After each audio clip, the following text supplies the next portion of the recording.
Bobcats, sitting at 4-2, are getting ready to take on the Belmont and Guilford Golden Eagles, also at 4-2. Key matchup here in Division 2 between two teams desperately needing the win in order to secure their playoff hopes. Mike Sullivan alongside Ben Cronin.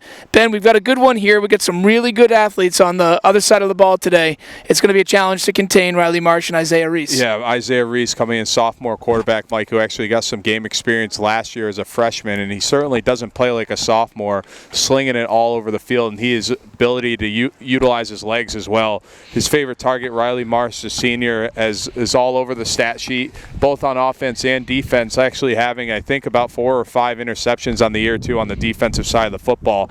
So you're going to hear a lot from those two guys, but as you said, Mike, this is a win or go home scenario. The next loss is going to make this, either Belmont Guilford or Plymouth out of the playoffs. So both teams know that they need to win this game. It was senior day here at Belmont and Guilford, and we've got the national anthem getting set to play. All right, and again, back here for a key matchup. Ben, Plymouth coming off that difficult loss last week against a really good St. Thomas team that kind of overmatched us, and we were able to keep it a close game, but we were a little overpowered on both ends. And they kind of did what we do to teams all week. They ran the same 3 plays. They kind of pounded it down our throats, and we got a little beat up. And it's good, it's good. We're going to see some people back, some familiar faces, and our captains in their uniforms today. Yeah, so you're looking at, I think this is the first game that Calvin Swanson's making a return from his knee injury about 5 weeks ago. So he's going to be under a limited snap count, but he is definitely going to play today. Eddie Camp back in uniform after his ankle injury too. So those are two key gets for this Plymouth team, trying to make a playoff push late here in the season. And we are here with WPNH today, as well as helping out our friends at Pemmy Baker TV. So Ben and I, again, like we were joking before pregame, just very versatile, able to do a little bit of both here today, Ben. So always nice to be able to help out both people. We hope that we're on WPNH. I know we were having some connection difficulties with our internet, so we're going to do our best to try to do both today, and what should be a really, really fun game to watch. Yeah, I think both teams, it's two conflicting styles here, Mike. Plymouth's going to try to control the ball as much as they can and go back to that, traditional run-first offense, while Gilford-Belmont likes to spread it out and utilize some of their athletes in space. Isaiah Reese, Mike, the dual-threat quarterback that they feature, he has the capability of getting it 40, 50 yards downfield, but likes to run the ball too. So obviously Coach Lamb, the defense, took all week to kind of, scout, probably play a QB spy today. So we'll see, if they can try to contain him as best they can this afternoon. Of course, Ben, last week an issue was turnovers as well as penalties, and I'm sure this week at practice a big emphasis was on keeping down the flags that are on the field and just not making big mistakes. Yeah, so it looks like Mike Plymouth's going to elect to receive today. But yeah, like you said, I think that St. Thomas team, Mike, going in was a little bit underrated, to be honest. They had some athletes and they were very disciplined, and their coaches did a good job of keeping, contained as far as the play calling, stay to their strengths. So if you're Plymouth, like you said, you got to stay out of the turnover column, especially against a team like Belmont Guilford, who will turn the ball over in some of their lopsided wins and losses. They've had, 2-3 turnovers on their end. So a team that historically turns the ball over, they're looking to get a couple for Plymouth this week. Plenty of opportunities in the back for the D-backs today to try to make some plays, as you were saying. And, I think we've seen Curtis Cross be able to play on the defensive side of the ball and have an effect on that side as well. So it'll be an interesting game. I think that, Plymouth looking to bounce back, like you said. It's really nice to see the captains back in uniform and able to play today. It's going to make a big difference on the field. Yeah, and my bold prediction this week, Mike, is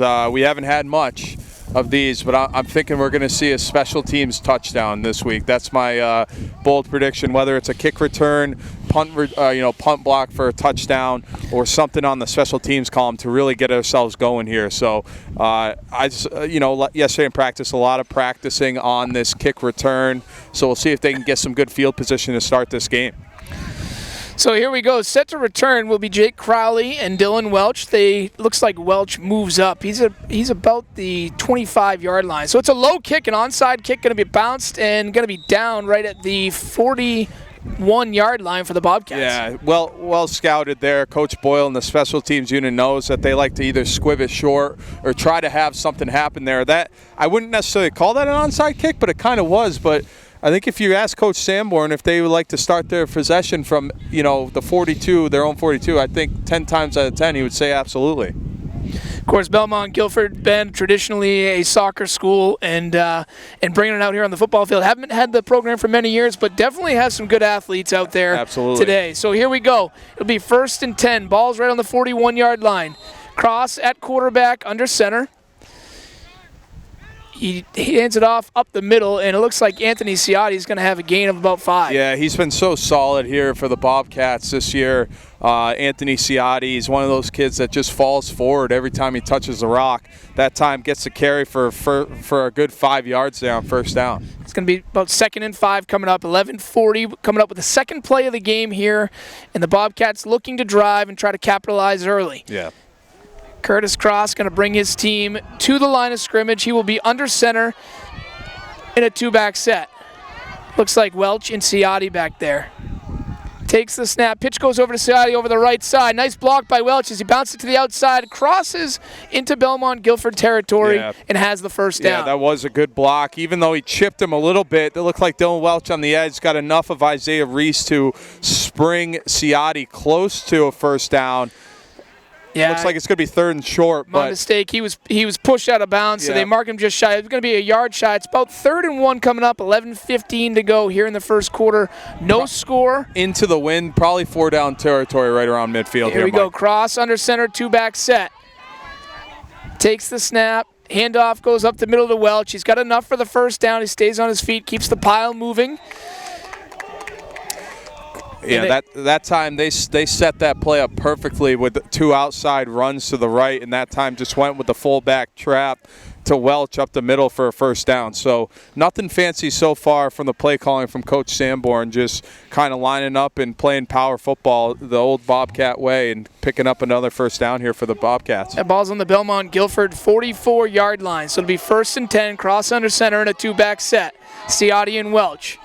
Takes the snap, handoff goes to Ciotti over the left side, has some running room at the 30, takes it all the way down to the 26-yard line. Great run there by Anthony Ciotti. Again, looked like another trap over the left side. Obviously like that side right now, and Ciotti sprung it for it looked like about 18 yards, Mike, and a first down for the Bobcats. And it'll be 1st and 10 coming up from the BG North 27-yard line, and good run there by Ciotti. Yeah, he's going to get a break here. Matt Cleary's going to spell him, who's been getting a lot of touches here on offense lately, and Matt's doing a good job. So Ciotti getting some helmet pats on the sideline after those 2 runs. Cross under center in a 2-back set. Takes a snap, hands it off up the middle. It goes to Cleary, and Cleary drives the pile forward for a gain of 4. So that was kind of our Achilles heel last week too, Mike, was our first downs, because we weren't really getting much on first down against St. Thomas. We were looking at 2nd and 8, 2nd and 9, and now early on, I know it's still the first possession of the first quarter, but if you're picking up 4 or 5 yards on first down every time, it just makes it so much easier for the play calling for Coach Sanborn. Here we go, 2nd and 7 coming up. Ball's on the 30 to 25-yard line. Crosses under center in a 2-back set. Takes the snap, hands it off over the right side to Cleary again. Cleary keeps the shoulder pads moving forward, takes it down to the 15-yard line. Good run there by Matt Cleary, able to shake off a couple tackles to pick up another Bobcat first down. What an advantage, the Bobcats have, where they can rotate that 3rd guy, Matt Cleary, this year, and getting guys like Welch and Ciotti a break. Especially if Matt's going to run the football like that, it's going to be hard to take him off the field. Another first down for the Bobcats, their 3rd of the day. We're at 9:45 remaining here in the opening quarter, no score. Bobcats looking to capitalize here with great starting field position after the onside attempt by Belmont Gilford. Cross under center in a 2-back set. Pitch goes over the right side to Ciotti. Ciotti tries to cut it back to the middle, but nothing there. That time, Belmont Gilford sniffed that out. Number 57, Stafford Keeney, was able to make the tackle over the right side. So, nothing doing. Ciotti just tried to cut it up and make something out of nothing, picked up a yard on first down. So here we go. It'll be 2nd and 9 coming up after the 1 yard gain. 9 minutes remaining. Again, no score here from Belmont Gilford. We're broadcasting from the top of a box truck today here, Ben. Spread out a little bit. Like we said, we're here with our friends from Pemmy Baker TV, trying to do a little bit of both today. So cross under center in a 2-back set. Cleary and Ciotti. Pitch goes over the left side to Ciotti. Ciotti tries to bounce it to the outside. No room there. He's going to have a gain of about 3, and he'll bring up 3rd down. That was a very patient run there by Anthony. It looked like Coach Sanborn went tackle over and tried to overload the left side. And Anthony just tried to cut it up, picked up about 3 yards. So it looks like we're going to have about 4 down territory, I would say, here early on in the first half. We'll see, or first quarter. We'll see where Coach Sanborn calls here. Here we go. So it'll be 3rd down coming up. It's on the 12-yard line. Cross will be under center. 2-back set. Welch and Ciotti in the backfield. Takes the snap. The handoff goes up the middle to Ciotti. Ciotti, nice run there. Picks up a gain of about 5. It'll be 4th and short coming up for Plymouth. Decision time here. They haven't attempted a field goal yet this year, Mike. You know Will Fogarty has enough leg to get it there. So offense stays on the field. A lot of room over here on the right side. We haven't seen jet sweep yet. I don't know if Coach is keeping that in his back pocket, but that would be my play call, getting Welch out in space and trying to pick up this 1st down. 7:41 remaining here in the first quarter. No score. Bobcats big play coming up on 4th down. It's 4th and 3 from the Belmont Gilford 10-yard line. Cross under center in a 2-back set. Takes the snap. It goes over to Welch over the left side, and appears Belmont Gilford has stuffed them. It'll be a turnover on downs. Try to get a number there. Number 50 for Belmont Gilford, Michael Massione, was able to make the stop. Coach Sanborn electing to go to try up the middle to try to pick up those yards. So early on, Belmont Gilford getting some much needed momentum, stopping Plymouth on their first possession.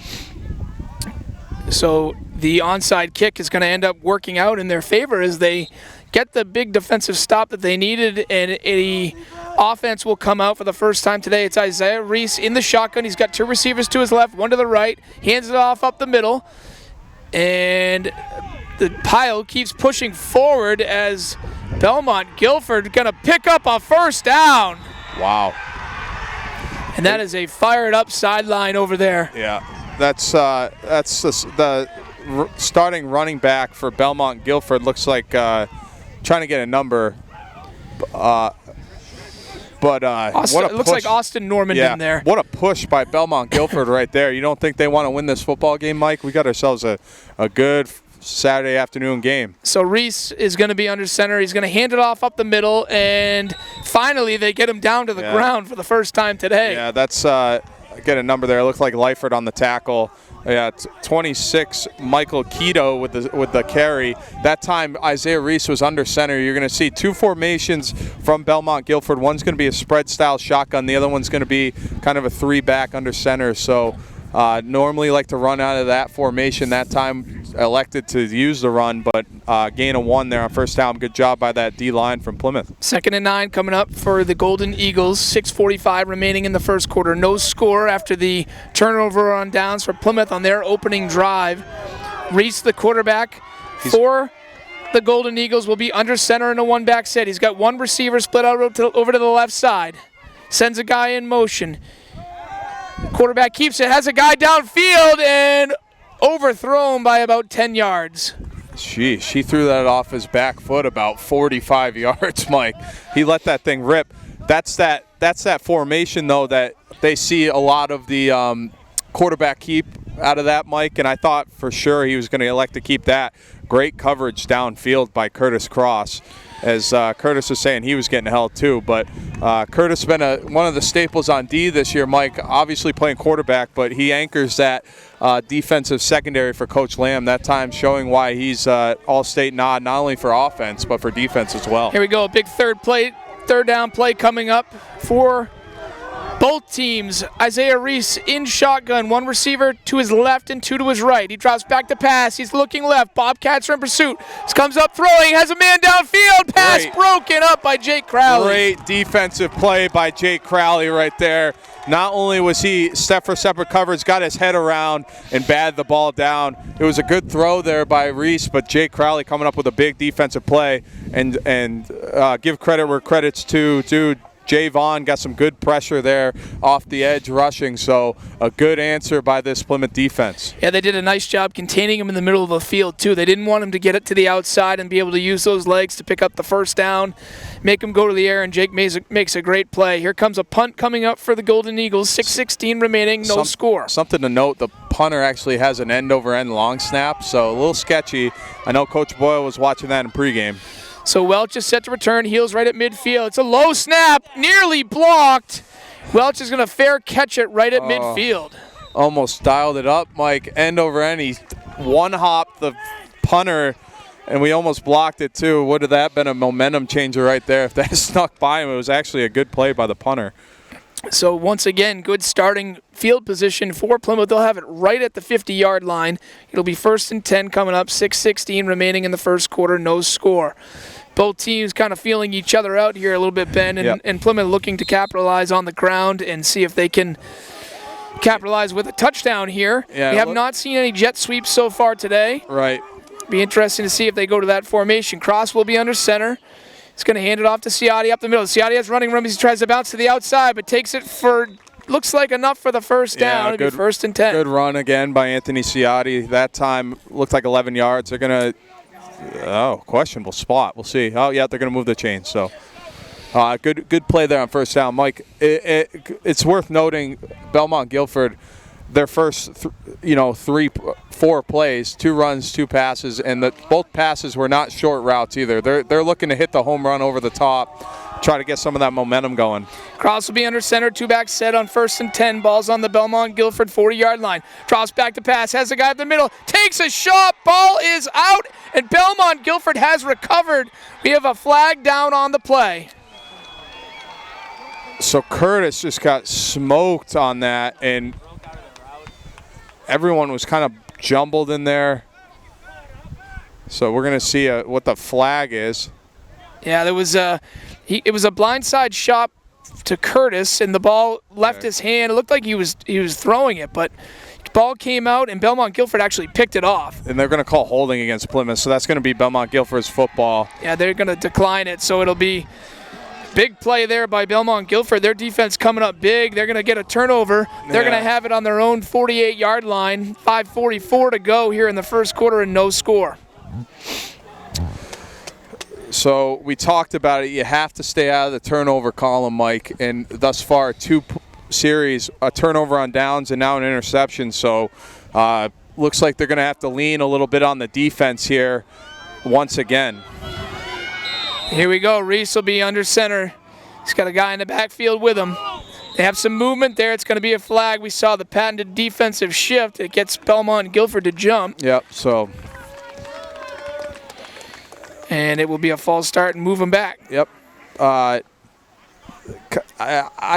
last play, Mike, on the interception, it just looked like Plymouth had a tough time breaking their routes, and Curtis obviously didn't have all day to throw. The Belmont Gilford defensive line collapsed on him quickly. Yeah, it took a while to develop, and we both could feel the internal clock going off, and he ended up taking that shot from the blind side. So it'll be 2nd down. Going to hand it off up the middle, and Javon's going to bring him down.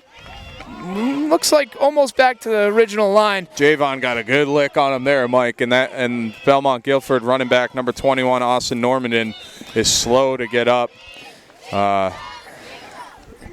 Yeah, we have an injury timeout, so we'll take a quick 30-second break. You are listening to Bobcat Football on WPNH. Look, we're here at Gilford. Pretty nice field, Ben. It's again, we joke all the time. We're sitting up on top of the box truck.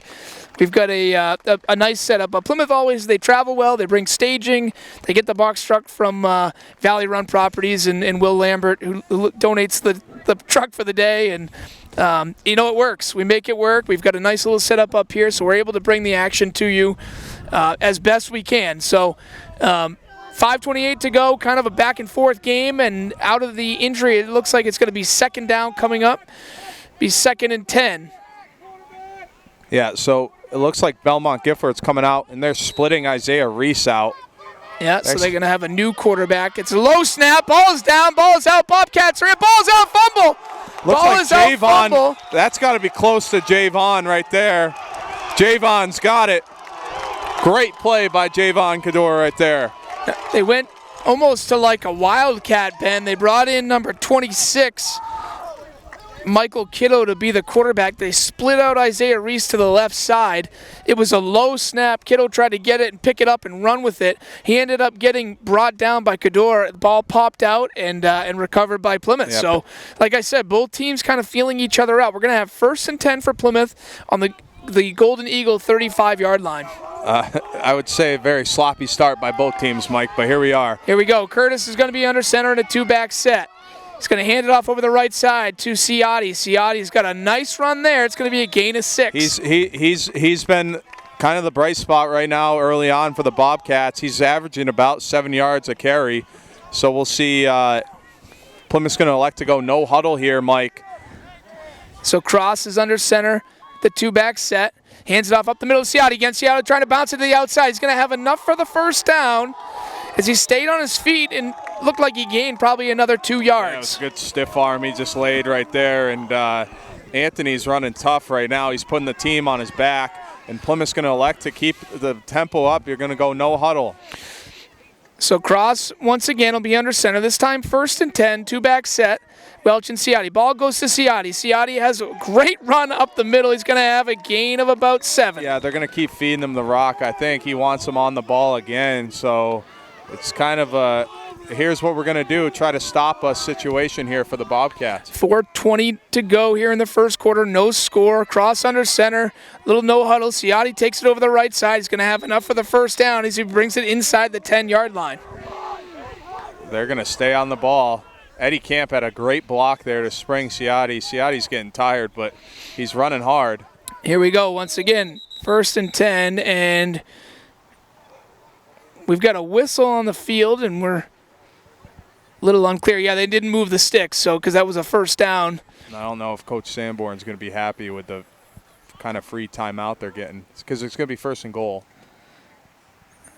All right, they want to get it right. So it's 1st and goal coming up. Coach Sanborn is a little upset, obviously, trying to go hurry up offense and get things going, see if they can get Plymouth into it a little bit. And the chains don't move, so they have to get it right. Breaks the momentum a little bit. So here we go. 4:09 remaining in the first quarter. Cross is going to be under center in a 2-back set. It's 1st and goal from the 10-yard line. Handoff goes to Ciotti up the middle again. He gets spun off and tripped up, but after a gain of 2. Yeah, they're going to my guess is they're going to fake inside on this one. That's 6 straight carries for Anthony Ciotti. Make a 2nd and goal. Here we go. Cross under center on 2nd down. Handoff goes to Ciotti. Ciotti lowers the shoulder, takes a guy down, brings it right down to the 4-yard line. Almost fumbled it. So they're going to huddle up. 3rd down, Mike. 3rd and 6. Looks like at the 6. Kind of an important play call. Again, they haven't shown jet sweep yet. I don't know if that's just something that they're kind of moving away from or keeping in their back pocket. Looks like they've got a lot of room on the left side. So see what Coach Sanborn dials up here on 3rd down. Yeah, ball spotted over on the right hash. Again, 3:15 remaining in the first quarter. No score. Bobcats driving. Both teams with a turnover today. Bobcats just recovering a fumble, looking to score the first touchdown of the day. Cross will be under center, and we've got a timeout for the Golden Eagles. Obviously didn't like what they saw. Yeah, they probably wanted to get their defense a little bit of a rest, too. Maybe they wanted to see what kind of formation Plymouth's coming out in before they so they can prep. So my guess is the play call will stay for Plymouth. We'll see if Belmont Gilford can come up with another stop here on 3rd down. Yeah, Ben, I'm pretty impressed with the size of the Gilford Golden Eagles team. I think a little underrated maybe this season. They've got some size up front. We know the athletes, Riley Marsh and Isaiah Reese, 2 of the best basketball players in Division III and tremendous athletes. Obviously, really great football players as well. So. I'm impressed with this team coming out of the gates here in the first quarter. Yeah, I mean, they know what's on the line, and we talked about it in the pregame. You've got two teams sitting tied in the East, and, if you lose, then your playoff chances have diminished. So nothing says I want to win like having a home game right now for Belmont Gilford. And, it's all or nothing here. So we'll see what, Plymouth's going to break the huddle here in the same formation. So I don't think you're going to get a switch here out of Coach Sanborn. We'll see what he dials up. Here we go, 3:05 remaining, third down. Shift everybody over to the right side. The handoff is going to go to Ciotti up the middle. Ciotti trying to find some running room, but he gets wrapped up. Has a gain of maybe 1. 77 Alex Waite on the tackle, and it looks like Coach Sanborn's bringing out the field goal unit, Mike, to try the first field goal of the 2021 campaign. Yeah, that's it's a pretty close one. Ball looks like it'll be at the 12-yard line, so it'll be a 22-yard field goal attempt. We all know that Will has enough leg from this distance, so it's all about execution at this point. Ball over on the right side, the 22-yard field goal attempt. Snap is out, the hold is down, the kick is up, and it is good. Will Fogarty with the first points of the game makes it 3-0. So 3-0 right now. Good answer there for the offense to get some points on that possession off the turnover by Belmont Gilford. So we'll see the defense back on the field riding some momentum. Obviously would like to have gotten in the end zone there, Mike, but we'll live with the 3 there and come out with a 3-0 lead. Yeah, it's a nice kick by Will right down the middle. It was and I like that. I like the call there, Ben. I think that if you go for it on 4th down and they stop you again, you're really sending things in the favor of the Golden Eagles, right. and they have some momentum on that sideline already. So I love kicking it. You've got Will, who's got enough leg to get it in there, and you get the first points of the game, and maybe get your sideline to just ease up a little bit and stop pressing so hard. Exactly. You can kind of see the sideline; their shoulders are a little bit lower. Everyone's kind of breathing a little easier after seeing some points on the board. So. That could be the same, though, for Belmont Gilford here. That might spring them, too. So we'll see. Coach Lamb obviously is going to try to dial up some pressure still to, keep Isaiah Reese uncomfortable in the pocket. So we'll see if he can keep that up. Here we go. 2:24 remaining. Bobcats lead at 3-0 after the field goal by Will Fogarty. He's going to come out to kick off for Plymouth. It's an end-over-end kick, kicked all the way down to the end zone. It's going to be a touchback for Fogarty. Wow. He got really lucky. So Riley Marsh thought it was a little bit more over his head, took a deadening bounce, and that was a couple rotations away of being a live ball, Mike. But we know high school rules that the ball hits the end zone, it's an automatic touchback. So I don't think they'll let that happen again. That was a dangerous, and I'm not sure why he didn't at least get near it. Right. I think he was thinking that he could just let it go, and he assumed a little bit too much, thinking that ball was going into the end zone, Yep. but it did. So it's going to be a touchback. It'll be 1st and 10 from the 25-yard line coming up for the Golden Eagles. Last possession resulting in a turnover and the points on the board for Plymouth. Reese, the quarterback for the Golden Eagles, will be under center in a one-back set. He's got one receiver to his right and one to his left. Sends a guy in motion, hands it off up the middle. And this is going to be Austin Normandin with the run up the middle and a gain of 5. So that's that fake jet sweep motion, kind of fullback dive to Normandin. They've run it 3 times, and Coach Lamb knows it's coming. That's why he's pleading some of those big boys up front to just, fight, contain, and try to make a tackle there. So Reese now is going to be in the shotgun. 2 receivers to his left, 2 to his right. Ball is out, and there's no flag on the play somehow. That looked like, Mike, someone was going deep. I think they were setting up a play on 2, and the center kind of accidentally snapped it. So either way, it's going to be a loss of about 2 on the play to make it 3rd and 8. So obviously probably passing down here. You'd like to see Plymouth get some pressure again on Reese so he doesn't have all day to throw back there. Yeah, so here we go. Big third down play coming up for Plymouth. 1:32 remaining in the first quarter. 3-0. Plymouth leads it. Reese is going to be under center in a one-back set. It's Normandin in the backfield with him. Sends a guy in motion. It's out on the jet sweep to the right side. Good open field tackle. That was number 34, Hutch Haskins, and they bring him down. He's going to be short of the first down. Brock Tanner, good open field tackle there, and it looks like they're going to send out the punting unit, Mike. So a good stand there by Coach Lamb's defense. Last time, Mike, that we had a punt, the center hopped it back to the punter. So we'll see if we can dial up a little punt block here maybe. Yeah, Welch has got his heels right on the 45-yard line. Logan Grant going to be the punter here for the Eagles. 1:13 remaining, and Golden Eagles forced a punt. So low snap, but fielded out pretty good. It's going to be end over end, and takes a pretty good bounce, lands right at the Belmont-Gilford 45-yard line. So not a great punt, but again, good starting field position here for the Bobcats, coming off last scoring drive of a field goal by Will Fogarty. So we'll see if we can get in the end zone here to make it a two-score game. Yeah, 1:04 remaining.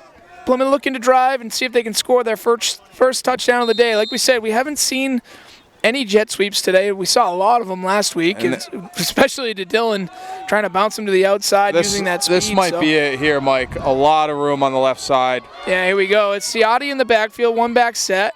Sends a guy in motion. It's Welch. The jet sweep goes to him over the left side. Tries to spin off a guy and gets brought down after a gain of 2. Normandin on the tackle. It looked like Dylan elected to just try to cut it up because it didn't look like he was going to get around the edge. And good stop there by BG North on first down.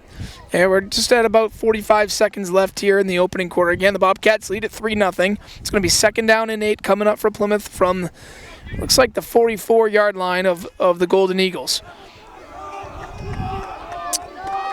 Cross is going to be under center. It's a one-back set. Ciotti's back there with him. Sends Welch in motion right to left. The handoff goes to the motion man. Welch has blockers downfield, trying to turn the corner. Does, and gets pushed out of bounds, but just short of the first down. It's going to be close. I don't know where they're going to spot him out of bounds because it was the far side. So it looked like he gained about 5 yards. So it's going to be 3rd down and 4 this time for the Bobcats. Yeah, big 3rd down play coming up. We're at 20 seconds to go as he got pushed out of bounds, so the clock stops. So Coach Sanborn taking his time on this one. Obviously knows that it's a pretty important play call here. Here we go. Cross gets the play from Coach Sanborn. He's going to come into the huddle. And, you know, Ben, I got to think here it's a 4-down set again. I mean, this is a team that I can gain those 4 yards needed to pick up this first down. So it's going to be cross under center, one-back set. Sends a guy in motion. The handoff, fake to the motion man. The counter to the left side goes to Brock Tanner. Tanner picks up the first down. Nice job and a good play call there. And it was a good play design, and fortunately for Brock, he picked up enough for the first down because he did try to bounce that to the outside, and I think he would have been reminded that he's in there to run north and south, not bounce it to the outside. But good play call, good execution, and a first down. That's going to bring us to the end of the quarter. Yeah, they spot the ball, clock winds, and at the end of the first quarter, Plymouth leads the Golden Eagles 3-0. You're listening to Bobcat Football on WPNH. Curtis Cross is going to be under center. He's going to hand it off over to the left side, this time to Dylan Welch. Dylan Welch shakes off one tackle, takes it all the way down to the 25-yard line. That was a good run there by Welch on first down. We'll see. Yeah, they're going to move the chains, so looked like a gain of 10 there for a Bobcat first down. Good run by Dylan Welch. So, Ben, the second quarter is brought to you by Wilson Tire, the dependable car people all year round. Lebanon, Plymouth, and Randolph. Online at wilsontire.com. Again, kind of double dipping up here, Ben. We've got a little bit of our friends at WPNH obviously do a great job in helping out our friends at Pemmy Baker TV as well. 11:36 to go. Handoff goes to Ciotti over the right side, and Ciotti with another great first down run for Plymouth. Plymouth driving, looking to put in the first touchdown of the game. Yeah, and lately it's been a little bit of chaos when we've elected to throw. So big 3rd down conversion on this drive, Mike, on the counter. So obviously things going well right now for Plymouth, and I expect the same kind of ground and pound style here out of Coach Sanborn here in the second quarter. Ball's on the Golden Eagle 20-yard line. It's going to be 2nd down and about 5 coming up. Cross under center. The handoff goes to Ciotti over the right side. Ciotti does a nice job running and lowering the shoulder. And we'll see if they move the chains. It's going to be close. They're going to call it third and short. So not the end of the world, but as long as he keeps falling forward, he's going to keep getting the rock. That's probably his, ninth carry of the first half, Mike? He's been doing a great job here for the Bobcats.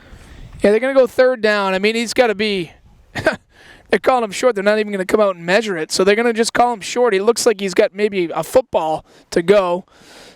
10:26 to go. Again, the Bobcats lead 3-0. Ball is right on the 15-yard line. Cross under center in a two-back set. He's going to hand it off to Welch over the right side. He definitely has enough for the first down as he brings it inside. Looks like the 11-yard line. Massione again on the tackle for the Eagles. So Dylan Welch over the right side, and they're going to give him the first down.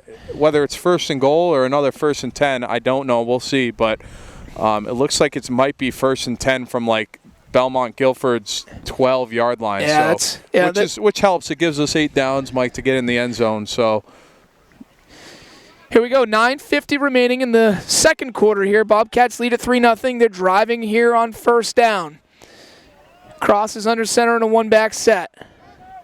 And we've got a timeout on the field. Coach Sanborn not liking what he saw, and he's going to bring the offense over to come talk about it. Kind of uncharacteristic. Maybe they broke the huddle in the wrong formation, but good timeout there by Coach Sanborn. Knows that the severity of this drive. They need to put up points on this drive, so no need to have a broken play here. Use the timeout, get yourself situated, and get everyone on the same page. Yeah, I got no problem with it. And like you said, a little uncharacteristic, but knowing how important every possession here is in this game, because it's win or you miss the playoffs. So right. One more loss is going to put them out. We'll talk a little bit more about that at halftime. But, both teams knowing how important this game is today and needing to stay sharp as the season is unfolding and coming to an end, and both teams fighting for their playoff lives. Absolutely. And you're looking here at a Belmont Guilford team that's probably obviously early in this game, but one of the better teams that we've seen out of them in the recent years. Last year, Plymouth put up a 50-piece on them, but I don't think that's in the cards today. They're playing tough on defense. Here we go. Cross is going to be under center in a one-back set.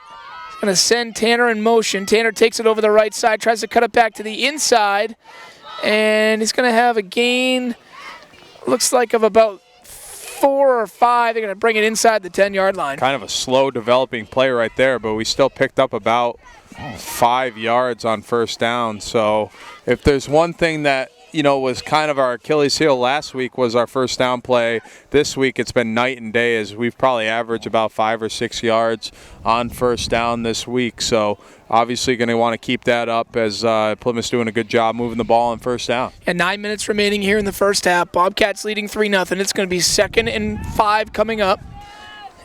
And Cross will be under center. Two-back set. The handoff goes to Ciotti over the right side. Ciotti tries to lower the shoulder. He's going to be maybe has enough for the first down. We'll have to wait and see where they spot the football. They're going to mark it third. He's going to be just short about a yard, it seems like. I would think you'd see 6 power plays right here. Just get, line up and utilize your strength here and try to get yourselves in the end zone. You got 6 attempts here. So obviously Coach Sanborn's electing to that more reserve style of play calling, and it's definitely working out here for the Bobcats. Yeah, it's 3rd and short. It looks like they're on the 4-yard line. Cross is under center. Going to hand it off to Ciotti over the right side. Ciotti tries to pick up a nice block. He's going to be short of the end zone, but it looks like he has enough for the first down. Late whistle there as Anthony was kind of lying on a pile, so the officials were letting it run out. They are going to give him the first down, so it's going to be 1st and goal here for the Bobcats. But like we said, Mike, Belmont Guilford's certainly not folding over by any means here, as they're playing to the whistle and doing a good job of containing these Plymouth backs. So Plymouth hoping to punch one in on this successful drive as they're cooking some serious clock as well. Coach Sanborn obviously sees something on the left side of the Belmont Guilford, because Plymouth's been running the ball right. See if they go back to that side. Crosses under center, two-back set, Ciotti and Welch. And it's going to be a quarterback sneak up the middle. We're waiting to see the signal. It's going to be close. And officials are waiting to sort it out, and they're going to mark him short. It's going to be second down, second. And inches. Yeah, ball's right on the 1 yard line. So we'll see if they go right back to the same play. Curtis is going to head over to Coach Sanborn and get the call. Again, if this is doing anything right now, it's playing right into Plymouth's hands as they're just eating this clock. As Belmont Guilford's going to get the ball at halftime, but Plymouth's just eating clock right now, and that defense has been on the field for a while for Belmont Guilford. Yeah, ball is on right on the maybe 1 inch yard line, it looks like from here. So we'll see if they're able to punch this one in on second down. Crosses under center. And the handoff goes to Ciotti over the right side, and they're going to give it to him. It's a Ciotti 1 yard touchdown. It's right over the right side there, and best on best. And it looks like some Belmont Guilford had a player shaken up, but it looks like he's okay. So good answer there by the offense. 6:41 remaining here in the first half, and the Bobcats have just taken a 9-0 lead. Will Fogarty on to attempt the extra point.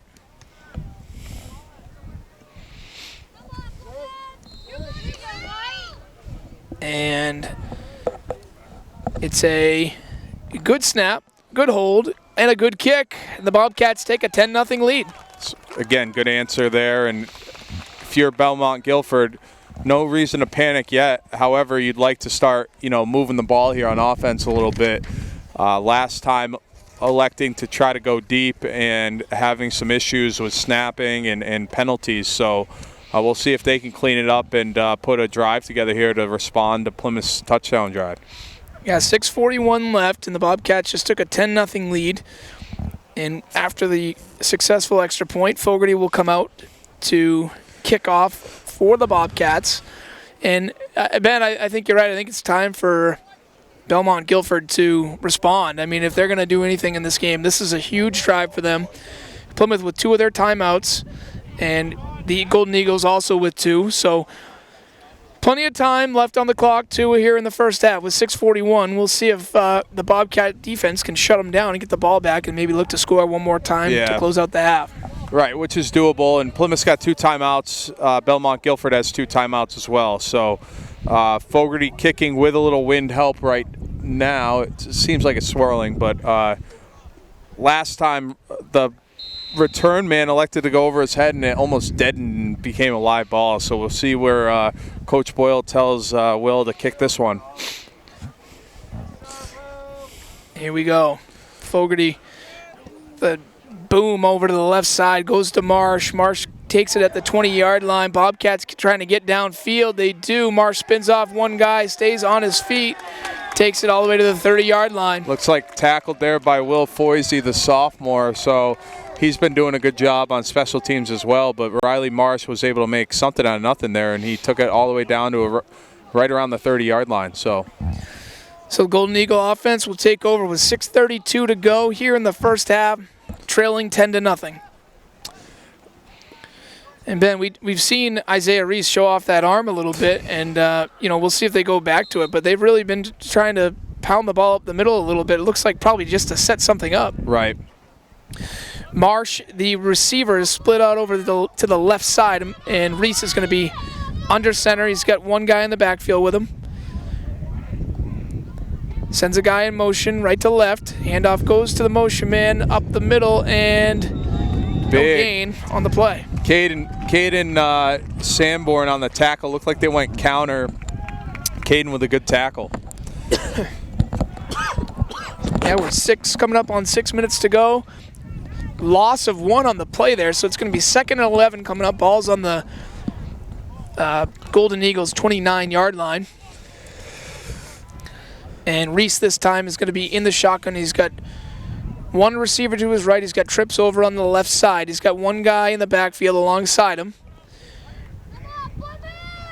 Takes a snap. He drops back to pass. Pass is completed over the right side. They try to set up the screen. Marsh takes it for a gain of about 5 as he runs out of bounds at the 35-yard line. So that was the first time you saw kind of a more modest route run by the Eagles, as Riley Marsh just kind of took a bubble screen there for about 5 yards, and Brock Tanner and Jake Crowley pushed him out of bounds. So I think that was to set up a little bit more of a manageable third down here.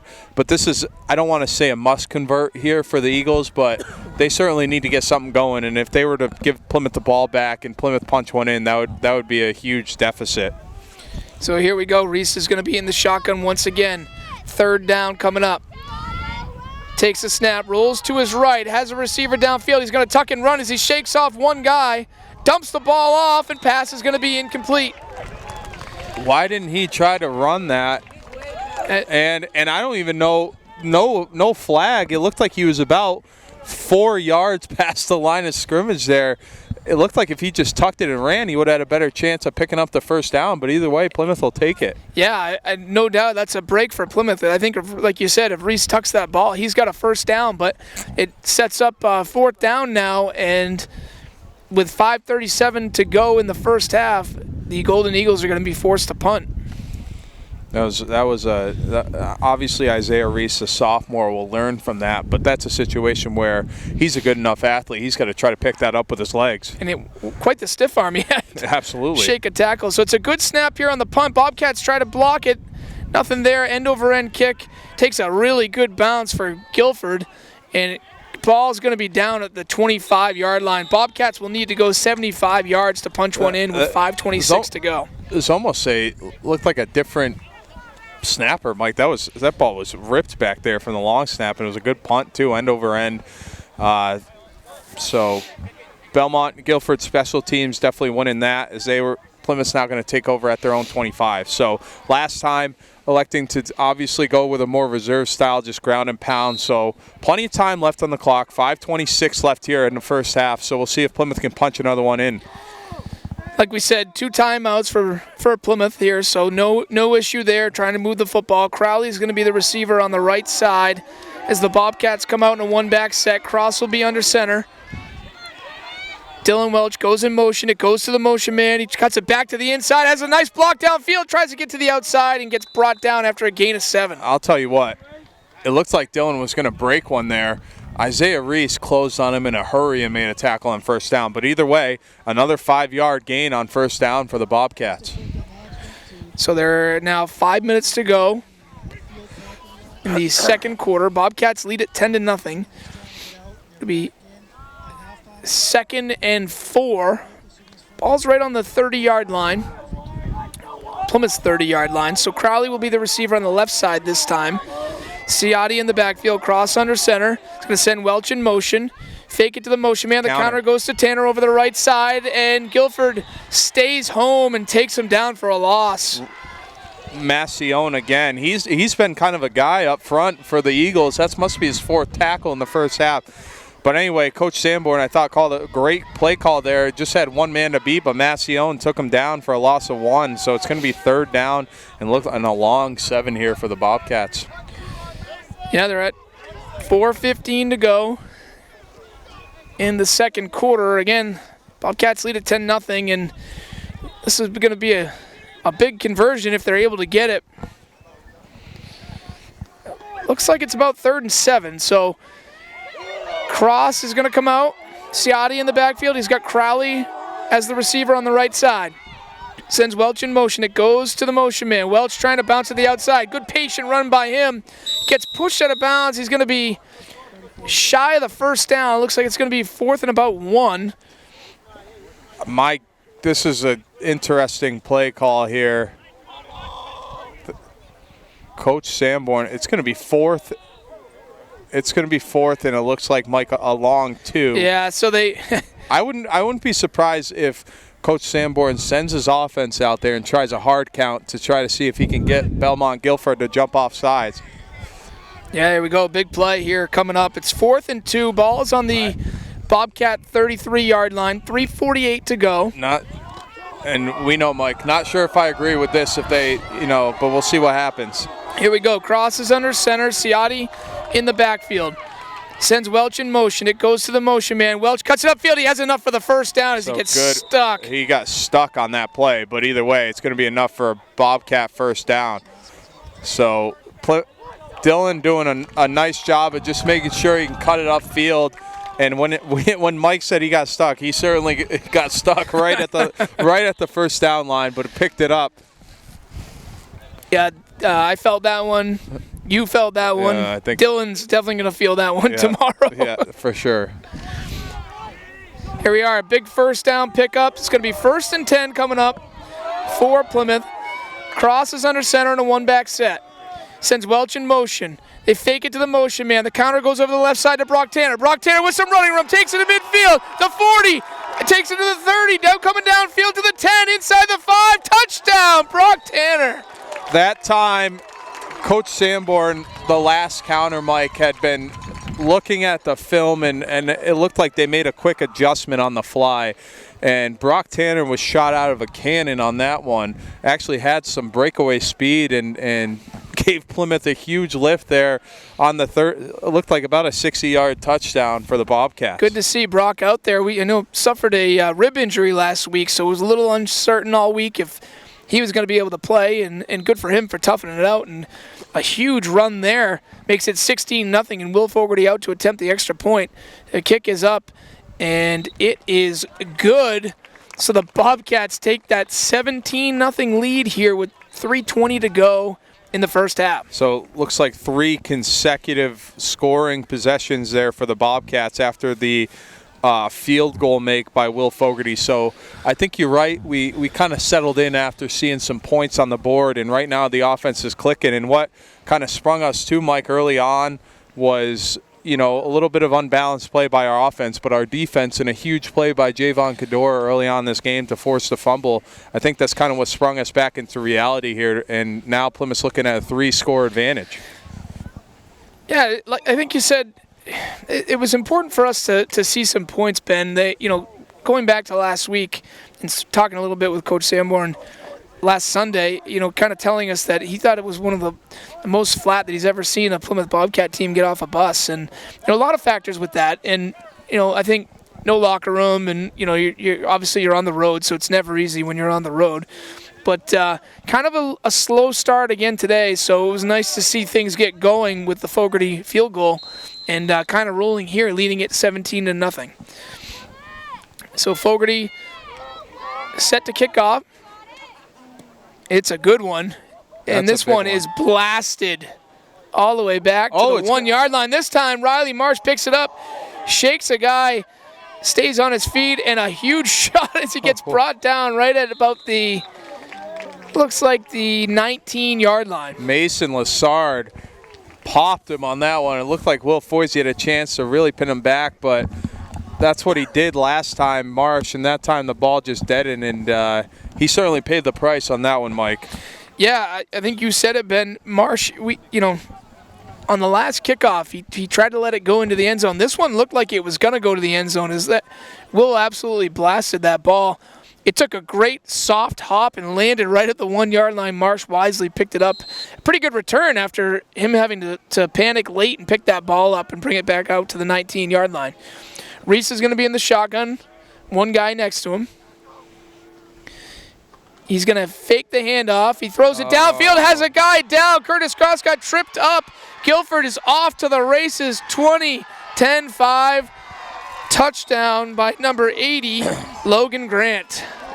Curtis Cross fell over on looked like a read option, and Reese just popped it over the top for an easy pitch and catch touchdown. So just when you thought kind of the air was out of Belmont Guilford's sails, they picked up the 80-yard connection for the Eagles touchdown.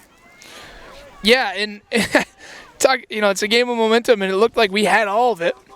That's a huge play right there in this game because they were kind of beaten, and if they go down 17-0 at halftime, I think it's really hard for them to climb back in. So they're coming out to attempt the extra point, and the kick is up, and it is good. So 17-7. Ben, plenty of time here for the Bobcat offense. 2:59 remaining, and they lead at 17-7 after giving up the long touchdown run. Curtis definitely, he tripped. I'm not sure what he tripped over, if his feet got tangled up with the receiver, but Isaiah Reese faked the handoff, rolled out to the right side, kept it himself, looked like he had running room, but as soon as he saw Cross go down, he just threw it downfield, and Grant was off to the races. Nobody within 25 yards of him. Yeah, absolutely. And now's the time for us to respond. Obviously, game still a 2-possession game with the field goal that, turned out to be pretty big here. But I think this would be a good time for Plymouth to respond, and if they don't, and Guilford goes into the half only down 10, I think that would be a huge momentum shift for them, and believe they can keep themselves in the game. Yeah, Ben, that was close to us stopping him at the 1-yard line. He takes it all the way out to the 19, and on the next play they connect for an 81-yard touchdown. So a huge play in this game to make it 17-7 with just under 3 minutes to go left in the half. Right. Bobcats once again with 2 of their timeouts. Coach Sanborn working the officials pretty hard over there. I'm not sure. We didn't really see what caused the trip, but it appears to me like maybe he's pleading for a hold or some sort of trip by the offense. Yeah, it's tough to tell. Maybe Curtis thought it was a run. He was going to try to come up. They're going to onside. And this one goes to Crowley. Crowley fields it right at the 35-yard line, runs it over to the left side, picks up a nice block, and he gets brought down right at the 23-yard line. It's like Sam Cheek on the tackle there. So the Bobcat offense will take over with 2:48 to go. They'll have it 1st and 10 from their own 22-yard line. So now's the time for Coach Sanborn to kind of dial up his best play calling possession. Plenty of time, 2:48 left here in the first half. Plymouth sitting still with a 10-point lead. Yeah, no need to panic here. Both teams kind of felt each other out early. Bobcats took the momentum, and a big score there by the Golden Eagles makes it 17-7. And here we go. Cross is going to be under center. One back set. It's Ciotti. Sends Welch in motion. Drops back the pass. Has Crowley downfield. Good pass. It's completed. Crowley off to the races. Gets brought down from behind at the 35-yard line. So good skinny post call there by Coach Sanborn. Jake Crowley just ran by Logan Grant on first down and all of a sudden changes fields. Plymouth's going to have 1st and 10 inside Belmont's 40-yard line. So good pitch and catch there by the seniors. Yeah, the ball a little underthrown. I think if it led him a little bit more, he might have been off. Grant probably a little tired from his touchdown run. Yeah, I agree. Grant's ran about 110 yards in the last 2 plays. So Cross is going to be under center, one back set. He's got Ciotti, and we've got a timeout. Belmont Guilford. They're going to talk things over. Yeah, so mainly I think to get some rest there for that, maybe for Logan Grant, like you said, he's been all over the place, but good kind of response there by Coach Sanborn with the play calling and just getting one of your best athletes the ball in some space, and Jake Crowley made a play here for the Bobcats. It'll be 1st and 10 coming up from the 36. Again, you're 2:26 remaining in the first half. Ben, if you're Coach Sanborn with 2 of your timeouts, what are you looking for? Are we going back to the air again? We're going to keep the ball on the ground. I think it's no time to kind of rush things. You got 2 timeouts, Mike. You only got about 36 yards to pay dirt, so I don't think necessarily going to the air again. I think you can kind of settle the game down and run the ball a couple times to set up maybe a play action or one of those flood passes that they like to run. Or obviously last week they kind of had issues with the wheel route, but maybe going back to that. So to answer your question, take that out of your vocabulary, Ben. I think to answer your question, I think you're going to see a couple runs here by Coach Sanborn. Here we go. Cross is under center, one back set. He's going to send Tanner in motion. It goes to the motion man. Tanner, patient run, hops over his own guy and takes it down for a gain of about 6. A really nice first down run. Yeah, nice patient run there by Brock Tanner over the left side. So Coach Sanborn not in a hurry here. Clock's ticking, 2:10 left here in the first half. So obviously picked up about 5 yards there on first down for the Bobcats. It'll be 2nd down. Looks like the ball's right at the Golden Eagle 32-yard line. 1:50 to go. Plymouth looking to put one in on the heels of an 81-yard touchdown by Logan Grant to make it 17-7. They send Tanner in motion. They fake it. Cross rolls out the right side.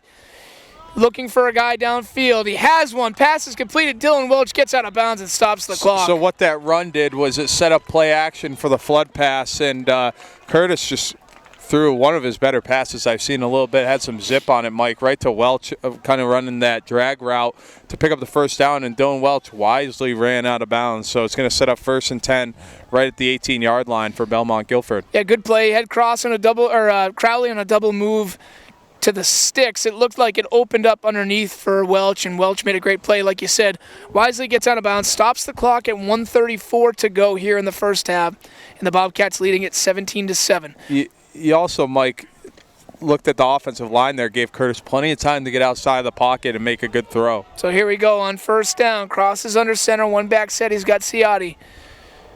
Handoff goes to Ciotti. Stuff it into the chest, and Ciotti takes it down for a gain of about 6. Clock keeps moving. They're going to get right on the ball. Yeah, so this is that no huddle.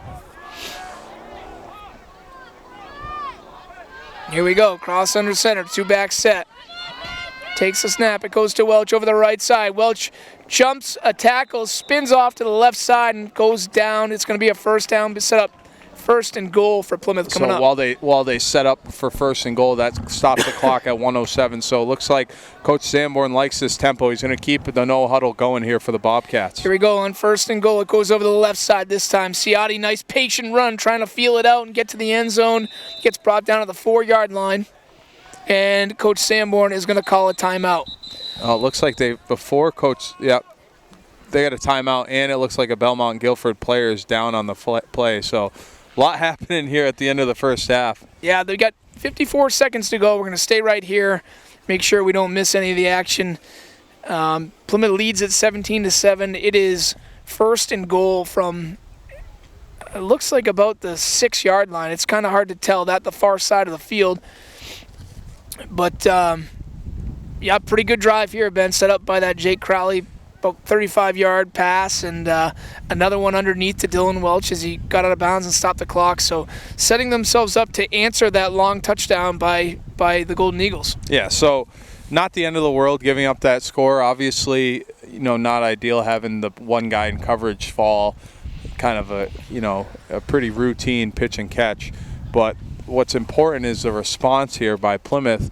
Putting up points before the half kind of squashes any of that only down 2-score hope that BG was looking for before the half. So if you're Plymouth, this is the response you needed. Obviously getting the touchdown will be huge, but you're definitely in field goal range too. So and if you're just joining us, Plymouth did get the ball first, so Guilford's going to get the ball at half. So obviously Coach Sanborn wants to get this in the end zone and then come out at halftime, get another stop, and put this game away. The injured player for the Golden Eagles is up and making his way over to the sideline. Always a good sign and a good thing to see here.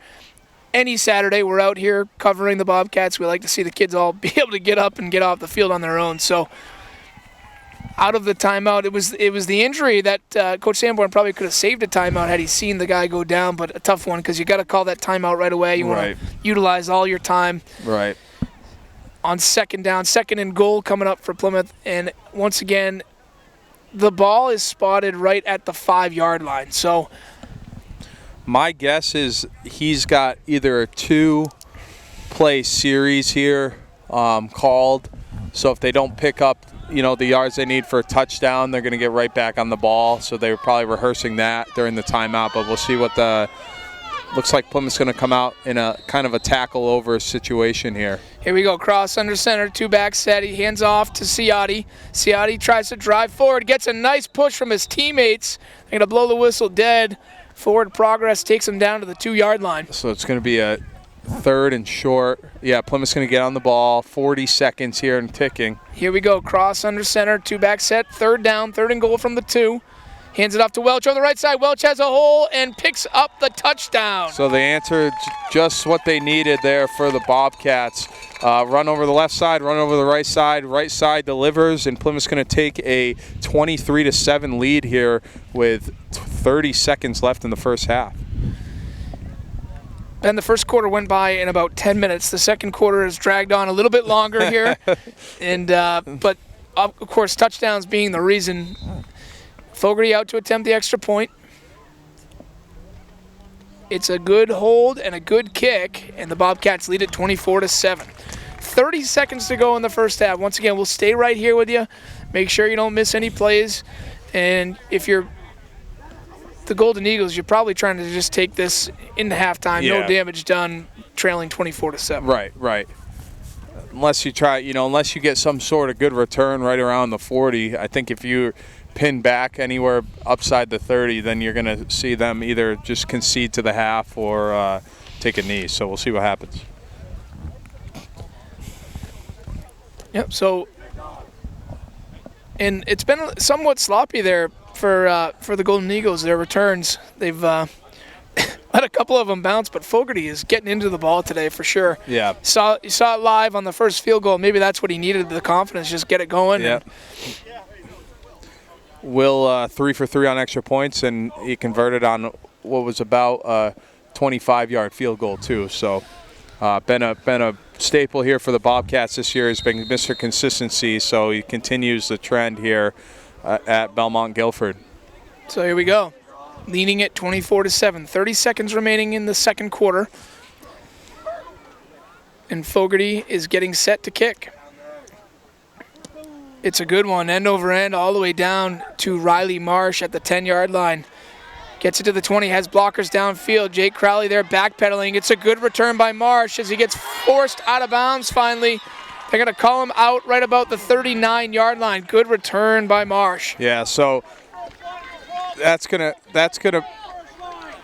be at Plymouth's 40. So just when we thought we were gonna get ourselves smooth into halftime, Mike, obviously Jalen Reese has the arm to get it in the end zone from here. So we'll see. I think Belmont Gilford has one timeout left. One remaining. Yep.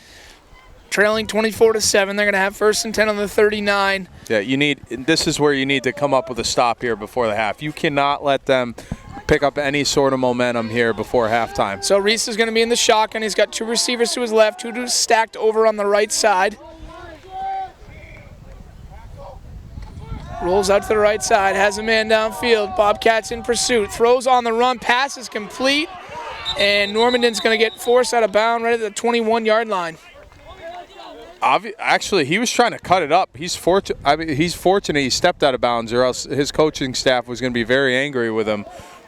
He tried to actually cut it in bounds, but Plymouth tackled him out to make it 1st and 10 from Plymouth's 22-yard line. Yeah, Gilford trying to make the most of it. We were talking about them taking a knee, but the good return sets them up. Here, 1st and 10 from the 22. Reese once again in shotgun. 2 receivers to his right, 2 to his left. Takes the snap, a low snap, looking left. Tucks it and runs himself, throws it to the end zone. Overthrown, incomplete. Whoa. Flag down on the play. Late flag comes in as the officials are discussing a possible pass interference. The ball almost went through the uprights, Mike. So unless Tony Gonzalez was on the other end of that, there was no way they were going to complete that. That's one of the worst calls that I have seen in a while. That right there, Ben, he almost threw it through the uprights, and they're going to give him a pass interference. I'm a little shell-shocked, but nonetheless, here we go. It's going to be... Coach Sanborn is not pleased with that call. But like I said, it's a 5-yard penalty in high school football, so it's not spot foul. If that was a spot foul, Belmont Gilford would be looking at 1st and goal from the 2, but now it's going to be 1st down from Plymouth's, looks like 11-yard line. So Belmont Gilford still with 1 timeout, 9 seconds left.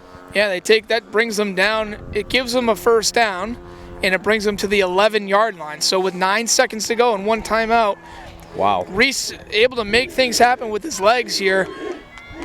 In the shotgun, 3 receivers over on the right side. He's got one-on-one on the left. Good matchup between Marsh and Crowley. Looks that way. Yeah, he's going to throw one-on-one matchup. Crowley trying to get to the end zone. It's going to be incomplete. So good. That was best on best right there. Kind of a overthrown ball. Jake Crowley was in good field or a good position to make a stop there anyway. So good job by Jake there on the one-on-one, and I wouldn't be surprised if they try to go back to it, Mike, try to get Marsh involved here. You have 5 seconds remaining. It's going to be second down from the 11-yard line. And Reese will be in the shotgun. He's got 3 receivers over on the right side. This time Normandin in one-on-one against Curtis Cross. Yeah, they might come to this side. Over on the right. Looking left, has a guy downfield. Pass bounces incomplete. So 3 seconds left here in the first half. They're going to attempt a field goal here, Mike. Yeah, it's going to be a pretty long one. The ball, like I said, on the 11-yard line.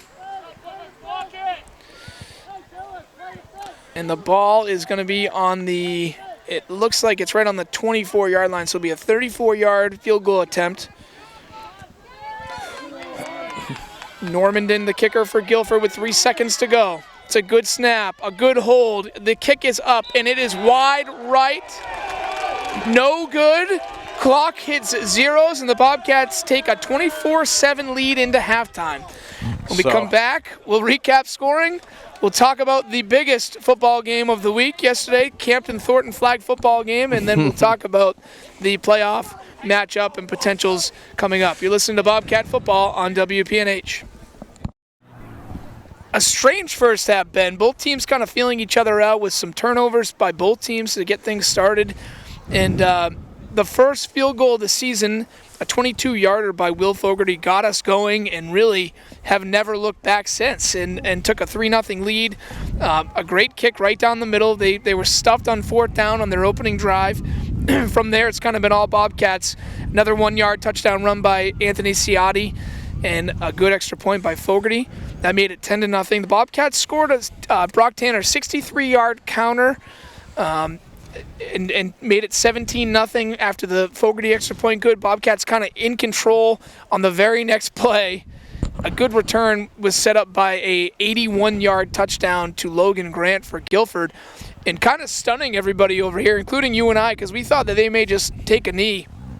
Plymouth then responds with 3 minutes to go with a 2-yard Dylan Welch touchdown run to make it 24-7. A wide variety of plays there to close out the half, and a missed field goal at the buzzer by the Golden Eagles, and here we are sitting 24-7. What's been a pretty entertaining first half of football. Oh yeah, and we knew that BG was going to be able to get up for this game, Mike, with the playoff implications on the line. So they have not disappointed. Their defense seemed to be on the field a while in the first half, and they were able to hold Plymouth a couple of times, forcing a turnover and a turnover on downs early on in the first half. But when it came down to it, Mike, the difference was you had Plymouth was able to execute on some of their possessions, and other than the home run over the top that Reese converted to for the 80-yard touchdown, they haven't done much on offense. So give credit where credit's due. Coach Lamb's defense has done a good job here for the Bobcats. I do believe that the Golden Eagles might have just seen something to close out the half. They kind of went with the little read option and getting Reese to scramble to the outside and make some plays happen. And that their two best drives of the day, obviously. Yep. One resulting in a long touchdown, and the other them moving it all the way down to at least get into field goal range. So, kind of seeing something there at the end of the half. It'll be interesting to see how they come out to run things, to open up the second half, especially with getting the ball, because they're going to need a really good possession to start the half to try to get themselves back in this game. Yeah, you don't want to say must score, but they need points in a hurry, especially coming off the half. They want to be competitive and get themselves back in this football game. They need to get on the board, and that first possession they need to score. So they're definitely trying to draw up something, see what works, so they can come out and kind of have a successful drive here to start the half. Good, entertaining first half of football. The Bobcats lead at 24-7. We'll take a quick break. Listen to Bobcat Football on WPNH. Be doing it justice if we did not talk about the Halloween Bowl yesterday, played between Campton and Thornton, the annual flag football game. A good one. Obviously, a good one from my point of view as the Tigers were able to take it down yesterday over at Campton. The biggest crowd of any football game anywhere in the state yesterday. I would assume so. Obviously, brought back after the year off due to the pandemic, but always a good feature to have. Gets both schools involved. Obviously, if students, middle school students that want to play can play, and it's a good event. And obviously, with the principals both wanting to win thus bad, no one wants to win more than John Bounds. It's kind of funny. Whenever you have a pretty good team, Mike, he always seems to be a coach. But whenever you thinks you're not going to win, he always seems to not want to coach. He migrates his way over to the sideline anytime we're trailing. But he was all in it yesterday. He was all in. Yeah. Of course, a pretty talented group of kids we put out there yesterday. But I do want to give a big compliment to the Campton kids. Did a great job, and a couple of years ago, Ben, it was pretty physical, and there were some things that needed to be cleaned up in the game, and we definitely did a really good job, both schools yesterday, of cleaning it up and it really just making it a flag football game, not a tackle football game. So a good day, a lot of fun had by both people, and the whole school comes out for the host school. The whole school gets to come out, so all the Campton kids were out surrounding the field yesterday, and then a lot of the parents also coming up to watch the game being played at 1 o'clock. A really fun day and really important to school community and school pride. Yeah, Coach, everyone, alumni, thus, it's more of a trash talk game for sure, as some of the Thornton alum were very happy to find out that their team took it home. Campton being coached by first-year flag football coach Gavin Brickley, and I think after that performance, he's going to be a one-and-doner. But we'll see if they bring him back for.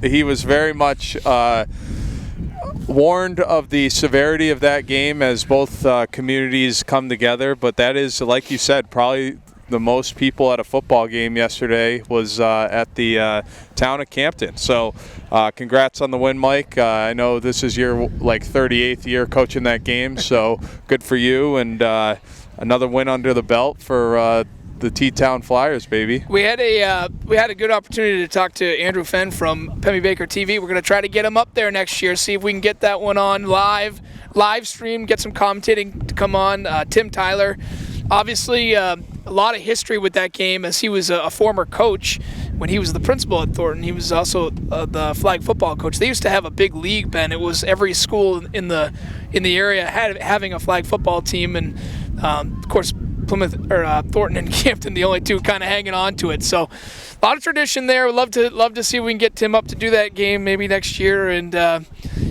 just try to keep the game growing and keep it going. Yeah, and the kids love it, and every team that, even if your team isn't successful, that's something that players and a lot of older kids talk about, playing in that game and how much fun they had, and it's good. So good to get it back after the pandemic, and obviously I would be lying if I said I wasn't happy that Thornton won. Obviously, us both working at Thornton, we're bleed green, so good win. And I know if Coach Bounds, John Bounds, is listening, he said it was nothing to do with you, Mike. It was everything to do with him, but he'll never give credit where credit's due, that's for sure. I do know that we gave up a kickoff return as the only score of the game, and right away he told me that it was my special teams that ruined our shutout. That sounds about right. When I do know that the offense coached by me never even saw a third down yesterday, scored on every possession. So I'll give Mr. Bounds his due. He did a nice job with the defense, but the Tigers end up getting the win yesterday,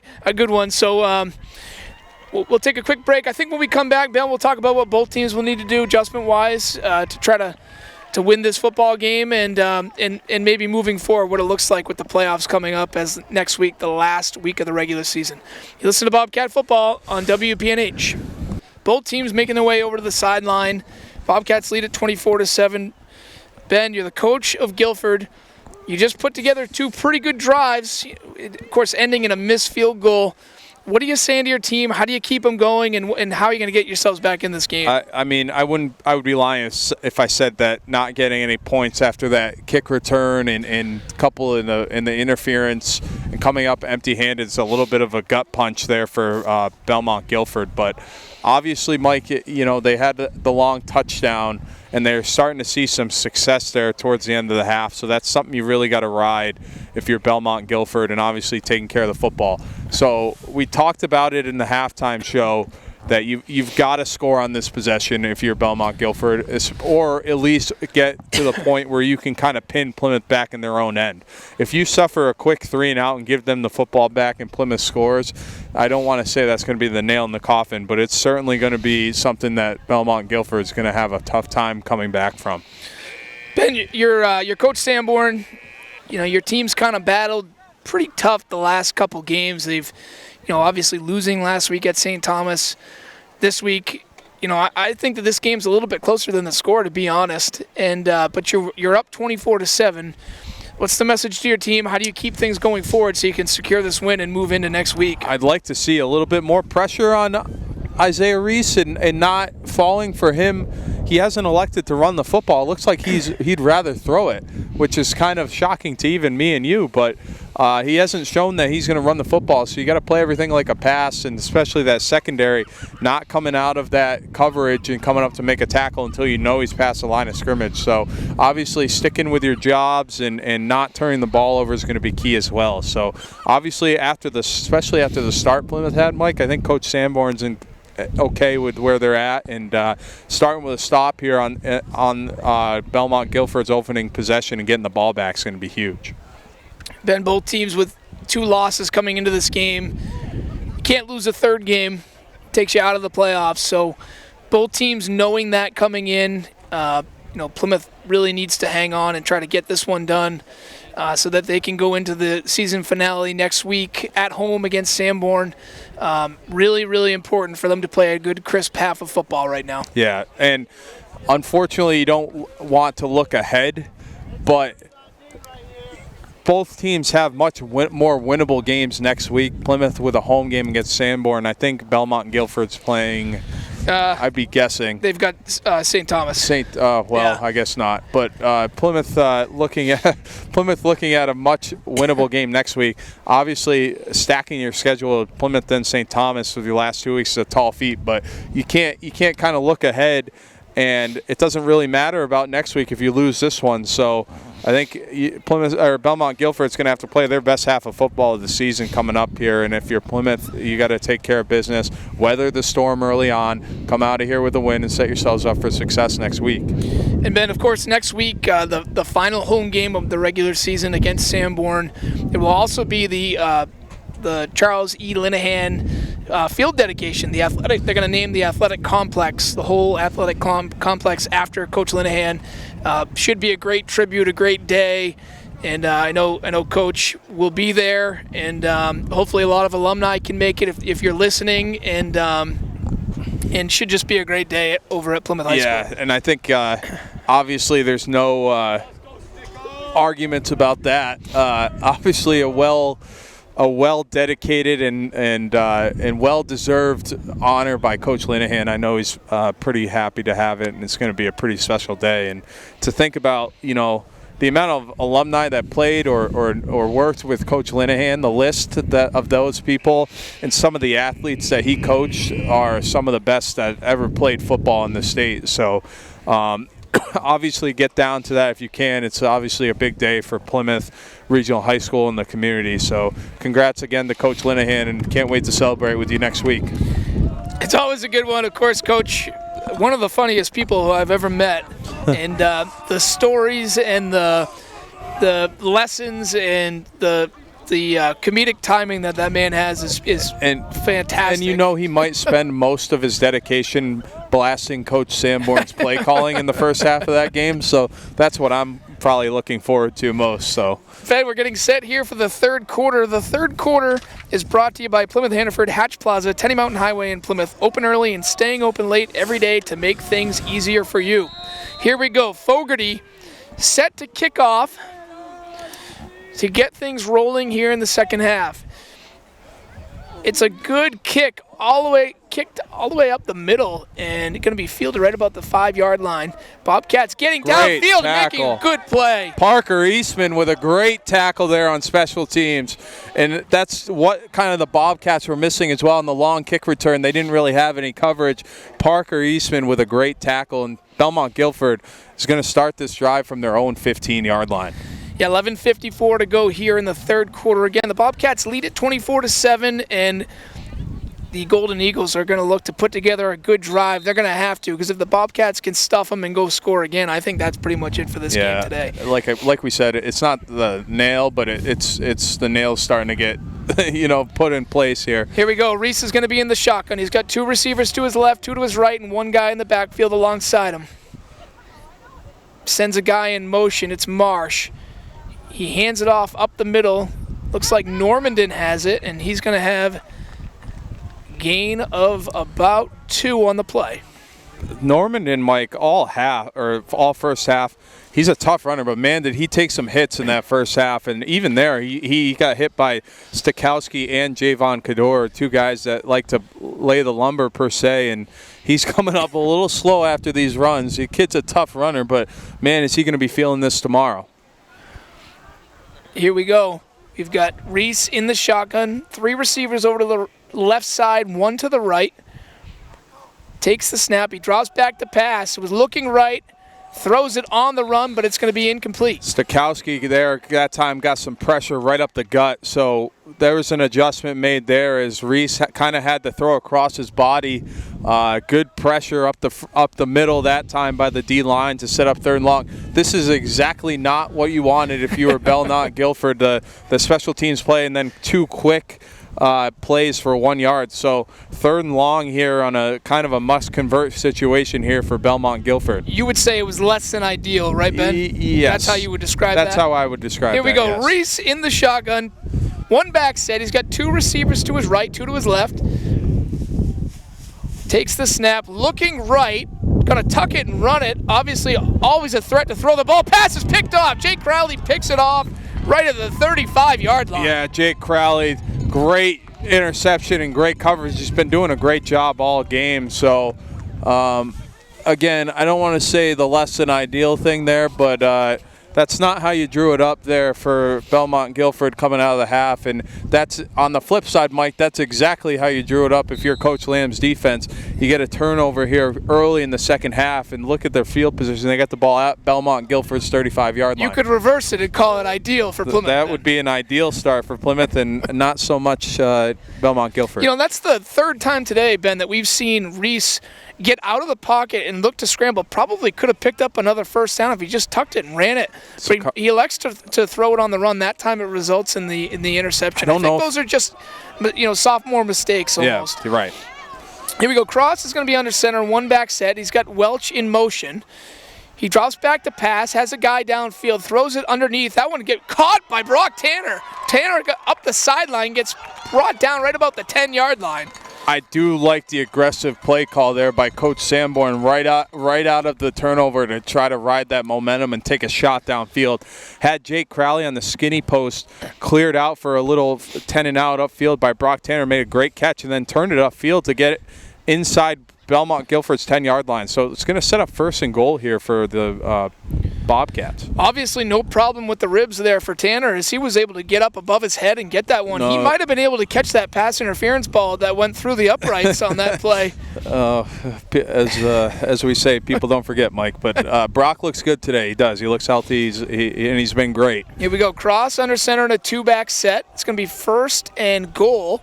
He's going to hand it off to Welch over the right side. Welch runs into his own guy, trying to make something happen. Just nothing there, but might have got back the potential loss. We'll see where they spot the ball. That play was doomed from the start as the pulling guard actually ran into Welch, and Dylan kind of had to try to gain the yards back that he got bumped back, and he did, but it's going to be 2nd and 9. So that play was scrapped from the get-go. He made something out of nothing there because that play, he was bumped back. Probably he had to bounce it to the outside. Might have been a loss of 3 there, but he made something happen. At least didn't go negative. Right. So it'll be 2nd and goal coming up. 10-10 remaining in the 3rd quarter. Bobcats lead it 24-7, looking to capitalize on the interception by Jake Crowley to start the second half. Cross is going to be under center in a two-back set. Takes the snap, rolls out, throws it back over to the right side to Welch. Has Tyler Stokowski, the big blocker downfield. Ball is out, and we'll see where it was fumbled. Looks like he got forced out of bounds just shy of the goal line. That was a good play call. They went to the throwback to Dylan Welch, and it looked like Dylan fumbled it when he was trying to dive for the pylon, so it wasn't fumbled through the end zone or anything, but it's going to be third down, and it looks like about 2 yards here for the Bobcats. The only team I've seen fumble it through the end zone is the Jets. Let's not talk about that. I was having a good broadcast, and then you got to bring that up. Good. Here we go, 10:02 remaining in the third quarter. Bobcats leading it 24-7. Crowley, the receiver, out to the left side, and Cross is going to be under center in a two-back set. Handoff goes over the right side to Matt Cleary. Matt Cleary it's going to be close. To drive it forward. They're going to mark him shy of the end zone, so it's going to bring up a fourth down. It is definitely close. We got to see where the spot is. It looks like it's right on the 1 yard line, so it's going to be fourth and goal from the one. And a field goal here, Mike, really doesn't do much.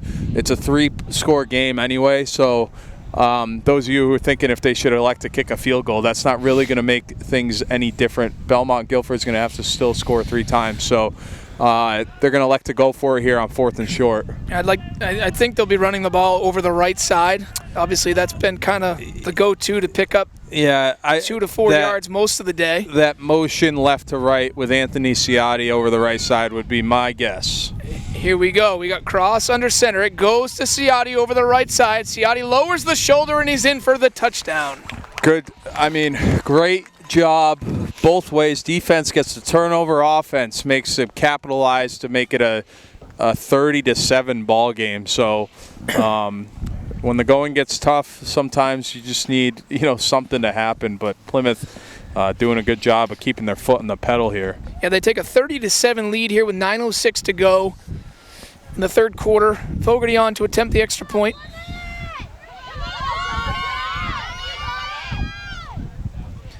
It's a good hold and a good kick. Yeah, it was a good hold. It was a high snap, and Brock Tanner got it down quickly. It was a great hold. 31-7. Brock really has had a great senior year. It's been fun to watch. Obviously, you and I knowing him well, a former student of both of ours, and making things happen on both sides of the ball. And obviously, he's had that holding responsibility, something he takes really serious, and he does a nice job with it. I'd like to attest some of Brock's success to me back in 5th and 6th grade, toughening him up out at recess and putting it to him in football. But he'll tell you that he used to try to call pass interference on me all the time, but it's not the case.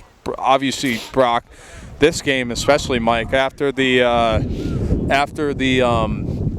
injury sustained last week, he's got a 60-yard touchdown run. He's got a couple of catches this game, and he's got a couple of tackles on defense. He's one of those kind of do-it-all guys. And in a season where you got Joe Peters that goes down, he's been that guy that stepped up and filled that role pretty well. So. Mr. Cronin has a 180 quarterback rating in 5th and 6th grade recess lifetime. Yep. Any interception I've ever thrown has been a flag on the defense.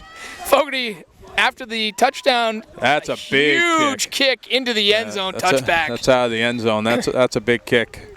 And it's funny, even the return guys were running back in the end zone because they did not want that deadened 2-yard line ball to happen again. So yeah, that's another touchback, his second of the day, and boy, that ball was blasted. It's the live ball today off his foot. Yeah, it is.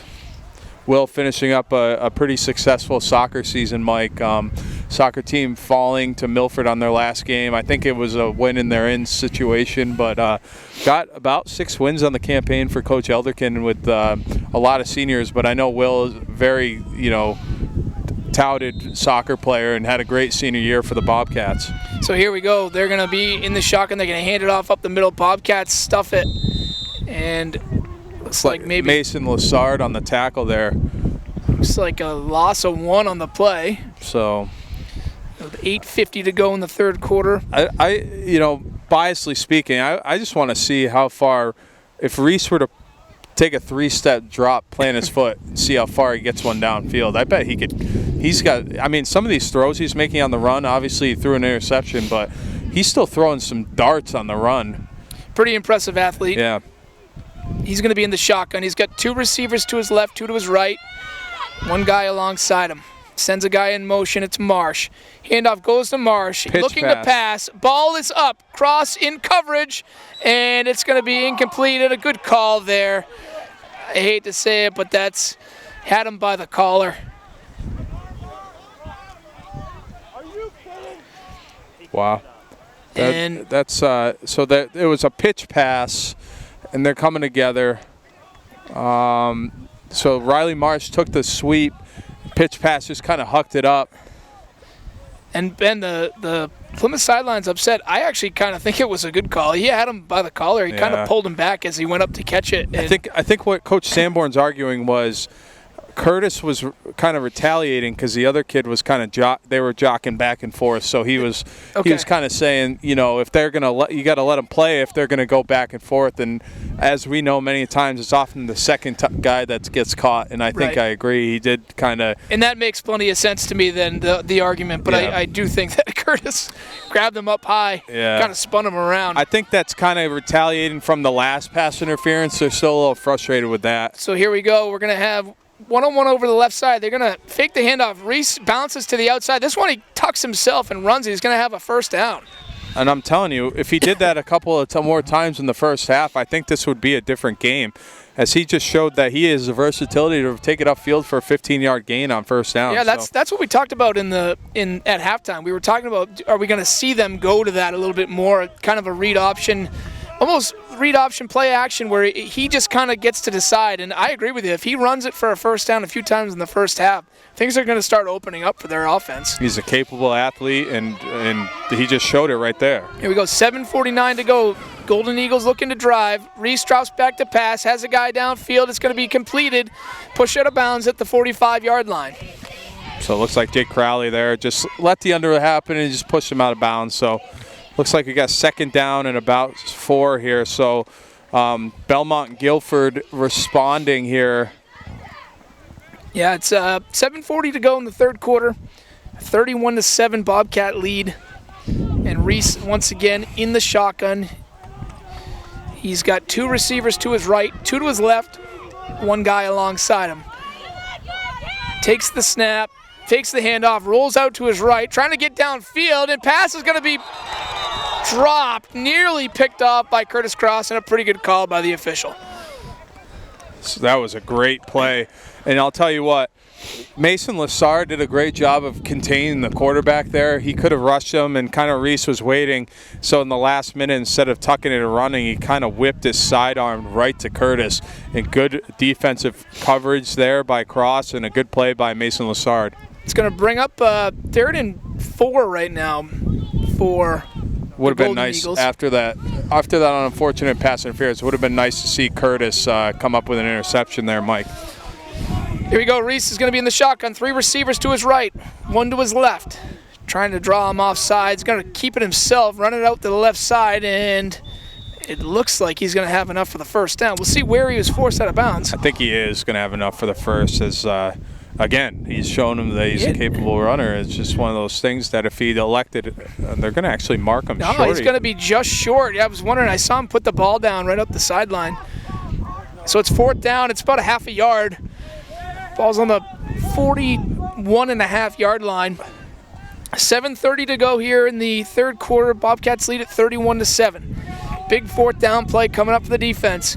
Reese, the quarterback for the Golden Eagles, in the shotgun. Handed off up the middle.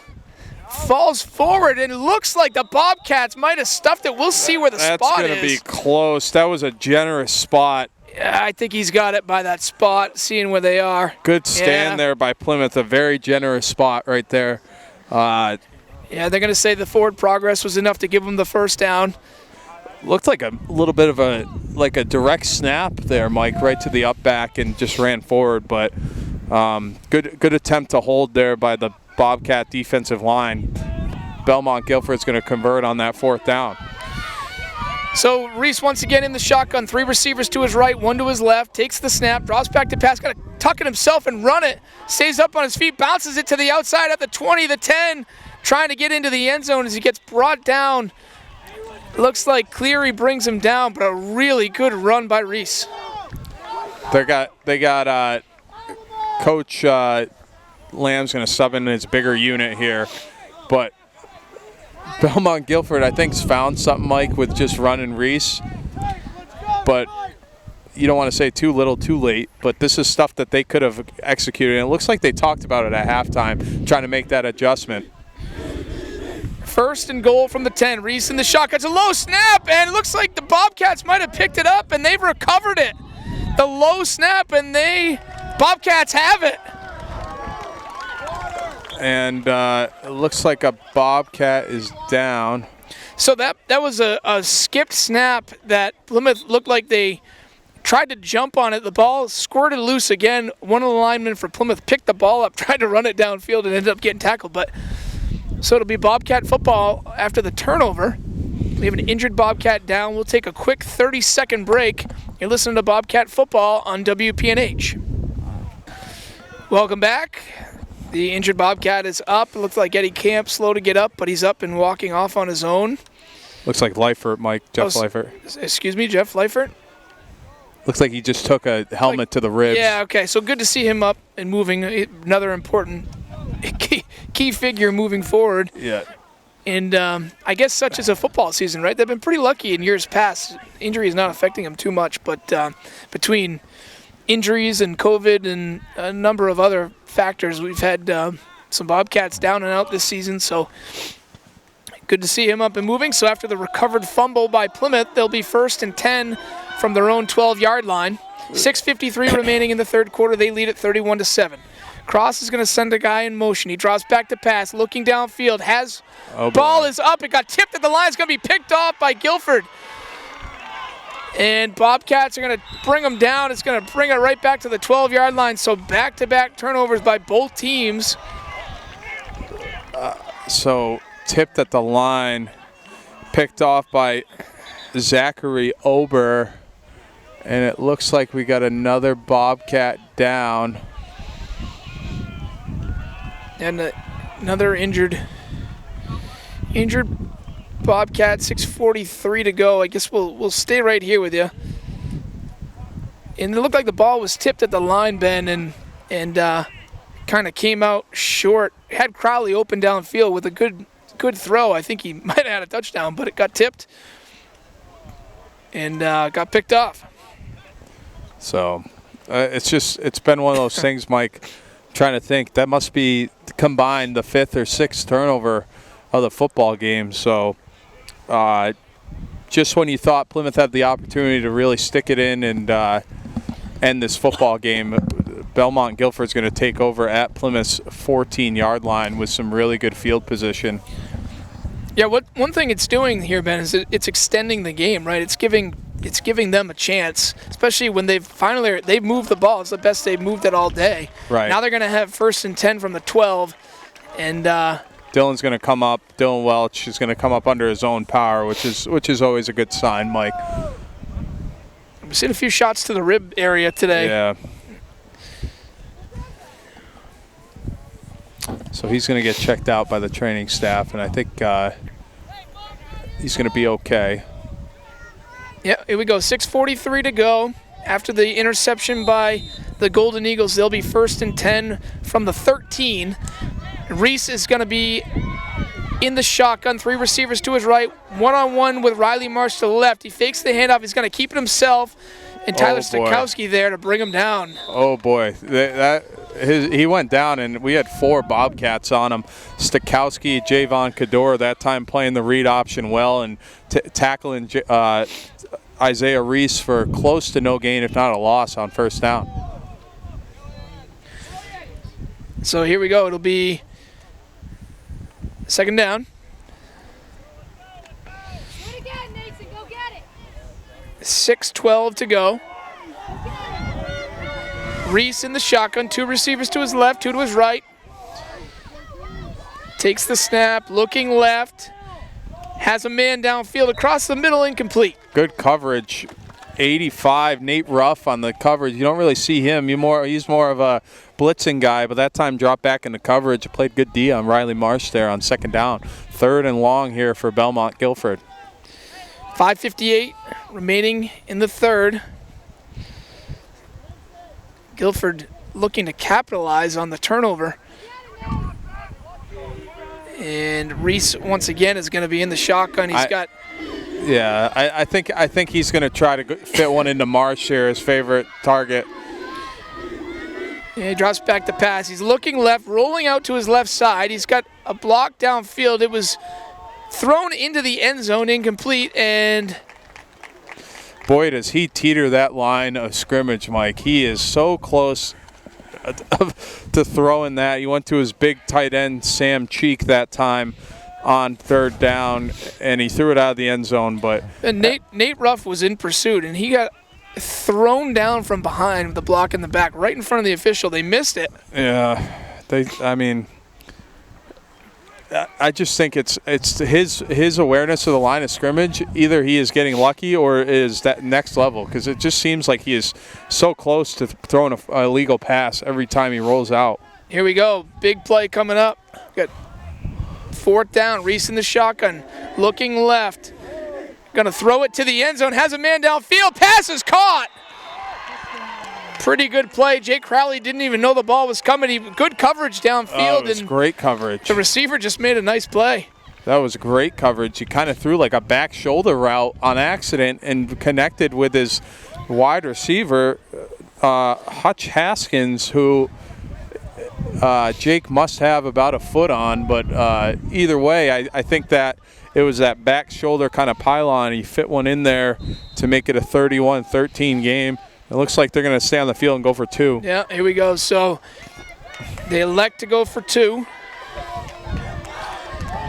Reese is in the shotgun. 3 receivers over to the right. Has one-on-one with Marsh over on the left side.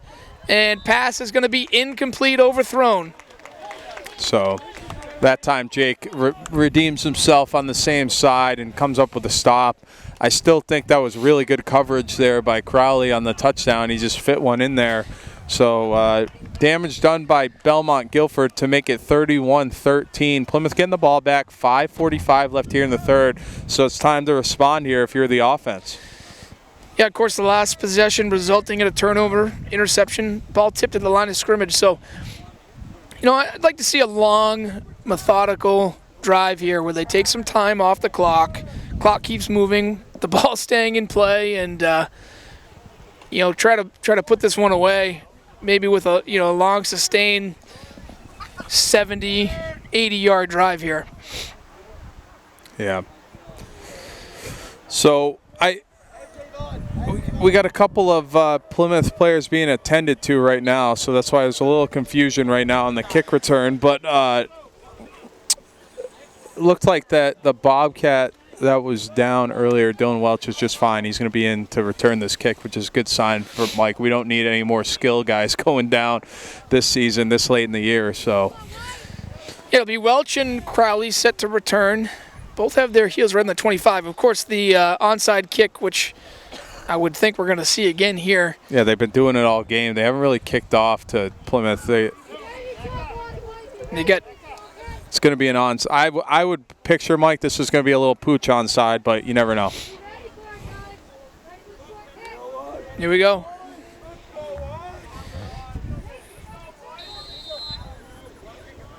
And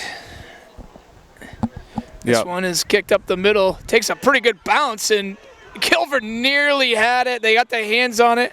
And pushed it out of bounds as he was trying to pit it. Took a couple great bounces. It was a perfect onside kick, and it bounced right over the first line. Unfortunately, it ran out of real estate, and it went out of bounds. So they got their hands on it, but knocked it out of bounds, unfortunately for them.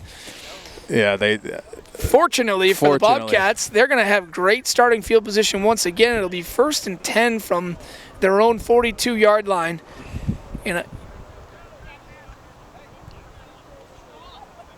So kind of waiting. There's some talk amongst the officials, just trying to see. Now, Plymouth had some really good starting field position in this game, Mike. Obviously, with the onside kick style, they're going to, fortunately for us, give up some field position. So we'll definitely take that onside field attempt and take the ball over right at our own 42-yard line. So here we go. Cross is going to be under center. And the official hasn't moved out of the way yet after spotting the ball. They're trying to make sure that looks like the chain gang is up and moving. Here we go. The ball is spotted. Cross is under center. 2-back set. Hands it off to Ciotti over the right side. Ciotti tries to get it outside, but has a great run of about 5 yards. It's been a little quiet this half, Anthony has. First half had a big half for the Bobcats. Did a good job of running forward that time. Picked up about 4 yards on first down. 5:25 remaining here in the third. Once again, the Bobcats lead at 31-13. And kind of exactly what we thought. Gain of 4 there on the play, so it'll be second down coming up. Cross is under center, 2-back set. Ball's right on the 45-yard line of Plymouth. This time it goes over the left side to Ciotti. Ciotti gets stuck. Ooh. Big hit there. That was Normandin on the tackle, Mike. It's kind of a little choppy right there as far as timing. It looked like we were a little out of sync on that play, and Anthony was able to pick up a yard before getting stopped by Normandin there on second down. So 3rd down and 5. Belmont Gilford definitely kind of sensing that if they can get a stop here in the ball back, that they're in this game. So I would like to see a conversion here. I don't think they're going to go for it on 4th down if they're same down and distance with 4th, but we'll see what happens. 4:20 remaining. Cross going to be under center, 1-back set. Ciotti sends a guy in motion. It's Welch. Fakes the handoff. The counter goes to Brock Tanner over the right side. Brock Tanner has enough for the first down. His blocker's downfield. Tries to cut it back. Gets pushed out of bounds right about the 35-yard line. Caden Sanborn had a great block on that counter play right there. And Brock Tanner's running the ball well right now. At that time picked up about 25 yards on 3rd down, to pick up the first down, bring the ball inside Eagles territory. It just goes to show you, Ben, I think that, they've done a nice job of scouting that play, but if you execute things well, you're going to still pick up the yardage. And that was some great downfield blocking by Plymouth and a good hard run by Tanner to pick up the first down. Well, that and the play calling setting it up, right? You go inside, and then when they start leaning, and then you get the big jet sweep motion that's bringing everyone to the left. You come back with that counter, and it's been definitely the play this game that's really, jump-started the offense. Curtis is under center. He hands it off to Dylan Welch over the right side once again, and Welch is going to have a gain of about 5. So, again, continuing that first down success for the Bobcats, picking up 5 yards there on the power over the right side. Just crossing the 4-minute mark here, left in the third. Plymouth leads at 31-13. It's been all Plymouth here in what's been a pretty entertaining game, Ben. I think a lot of good athletes on both sides of the ball today. And, we've seen some turnovers, 2 by each team today. And Mike, I think Belmont Guilford's a lot better than they've been in the past, and from what we heard pregame, they're planning on moving down just as Guilford to Division III next year. So I could see them definitely having some success down there. Here we go on second down. Cross is under center. He goes back to the counter to Tanner. Tanner trying to get this one outside. Does a nice job escaping a tackle and taking it for a gain of 2. Yeah, he had to shake off a couple of guys, so. Looked like the blocking scheme was a little sloppy there on that counter, and only picked up 1 yard there to make it 3rd down and 5 now for the Bobcats, as we're going to have a change out in backs. And 3:15 to go. And Cross gets the call from Coach Sanborn, brings it over to the huddle. It's going to be 3rd down from looks like the 31-yard line, 32-yard line. So Cross will be under center, 1-back set. Sends a guy in motion.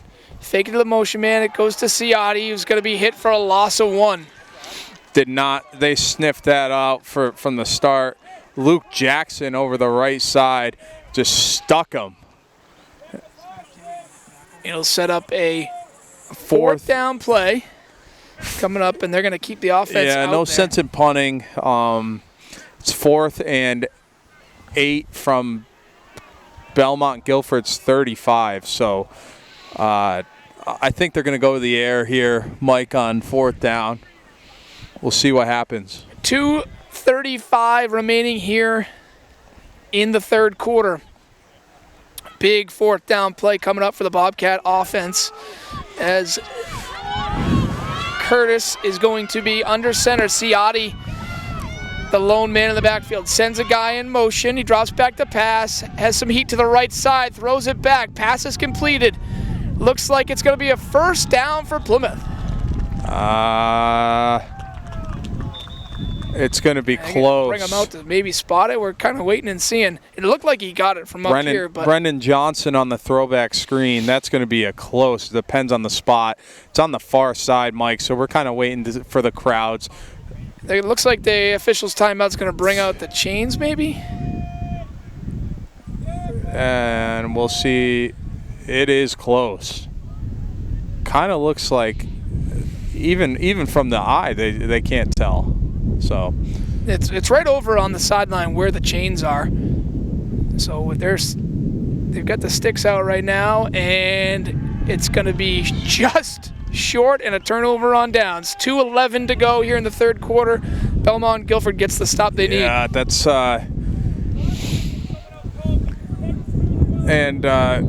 it's one of those things too, Mike, where that's a play that in the past you've seen Calvin Swanson and Joe Peters run, and not that Brendan Johnson isn't capable, but you'd like to get someone that's got a little more speed upfield. But either way, it's a good open field tackle by Belmont Guilford to get the conversion there on 4th down. So 2:11 to go here in the third. Plymouth leads at 31-13. The Seagulls have migrated from the coast. They are out on the field. Everything was going too smoothly, to be honest. Here we go. Reese is going to be in the shotgun for Guilford. And rolls out to the right side, has a man downfield trying to throw on the run, and nearly picked off, incomplete. Matt Cleary came across and put some good pressure on it. Also, there's a flag on the play in the area of holding, so we'll see what the official calls. Yeah, we're at 2 minutes to go here now after the incomplete pass. Yeah, they're gonna call Belmont Guilford for holding, so that's gonna march them back. Yep. So penalty going in the Bobcat direction finally today. What a good coverage there again downfield. They've been burned on 2 plays. One they fell, Mike, over the top, and the other one he's just fit in a good throw. But other than that, it's been pretty flawless for the secondary here for the Bobcats. Yeah, things have kind of dragged on a bit here in the third quarter, Ben. It's been kind of sloppy. I think both teams coming out of halftime. It's there's a little chill in the air with the wind, and just trying to see this one out. Yeah, get to the end and get both teams out of here healthy. I'm certainly glad I left my jacket in the truck 100 yards away. So,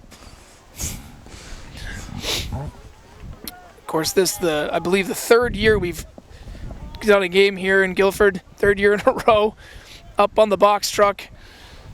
We are looking forward to maybe never coming back here. I think you speak for both of us, It is a nice field. I give them a lot of credit. The field is well taken care of, and we're so spoiled at our place. Here we go. Reese in the shotgun on 1st down. Throws it out, has a man downfield, but overthrown, incomplete. Overthrown by about 15 yards, but they're looking to try to move it because that hold put them all the way back. It looks like it's going to be 2nd and about 25 now for the Golden Eagles. So. Yeah, it looks like it's spotted down right on the 14-yard line of their own 14. So, be nice to see. 2nd down coming up. Be nice to see Plymouth get a sack here. Then try to get my prediction of a special teams touchdown. It hasn't happened yet, but we'll see. Here we go. We've got Reese in the shotgun once again. Fakes the handoff, draws back to pass, looking downfield, has a man, overthrown, incomplete. So just trying to take shots downfield, and that time overthrew his intended target, number 80. That's Logan Grant. Grant was the recipient of the 80-yard touchdown in the first half, so obviously some good chemistry there, but pass falls incomplete to make it 3rd and long. And 1:52 to go here in the third, in what has been the longest quarter in the history of football. It's all the incomplete passes. And here we go. Reese is going to be in the shotgun. 3 receivers to the right side, 1 to the left. On a long 3rd and long, he drops back the pass. He's looking left, scrambling. The Bobcats are there to bring him down as he's trying to get away. He throws it up. Pass picked off by Nate Ruff. Nate Ruff takes it down to the 15-yard line. First off, how did he not go down on the sack? He was being held up by 2 Bobcats, spins out of it, and then he just hucked and hoped it downfield. And fortunately, Nate Ruff was in stride, got an interception, and he's going to set up Plymouth with some great field position. Ben, I agree with you. It was rather impressive by him to stay on his feet somehow. And I think those are the things that he needs to start learning to, maybe not go down and take the sack, but throw it to the sideline. He's got the arm strength. He's scrambling. He's just trying to make things happen here with his team trailing 31-13. And you could tell, Mike, early at halftime, he must have been told to use his legs a little bit because he certainly has in this second half. But here we go. Cross after the interception is going to hand off this time to the left side. This is going to go to, looks like Welch, and Welch is going to have a gain of 2. So it looks like they're trying something.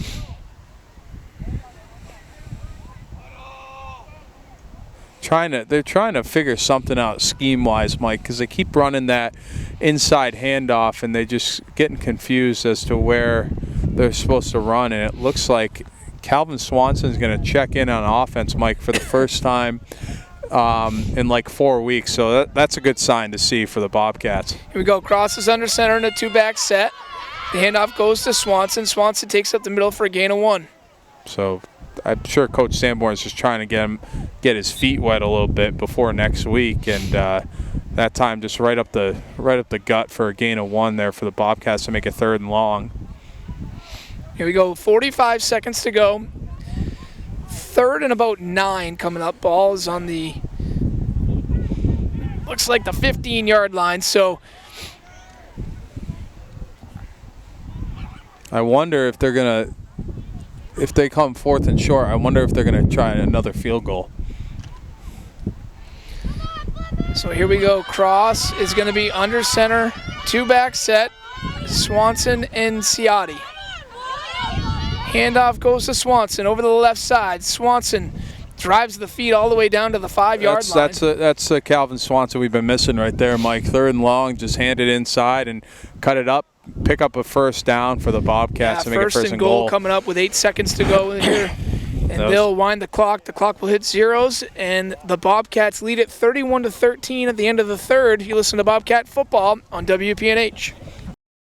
Getting ready to start the 4th quarter here, Ben. It's been a strange game. It's been Plymouth really come out and a little sloppy to start, but kind of taking charge and made some really good plays on both sides of the ball, forcing 2 turnovers as well. But they've got 1st and goal here. Ball is right on the 10-yard line. The 6-yard line. So it'll be Curtis Cross under center in a 2-back set. Handoff goes to Ciotti over the left side. Ciotti drives the feet forward, going to be just shy of the end zone. So good run there by Anthony again on first down. I wouldn't be surprised if they just go right back to it. So again, second half's been kind of weird. A lot of time stoppage due to incomplete passes and a couple injuries as well. So definitely a longer game.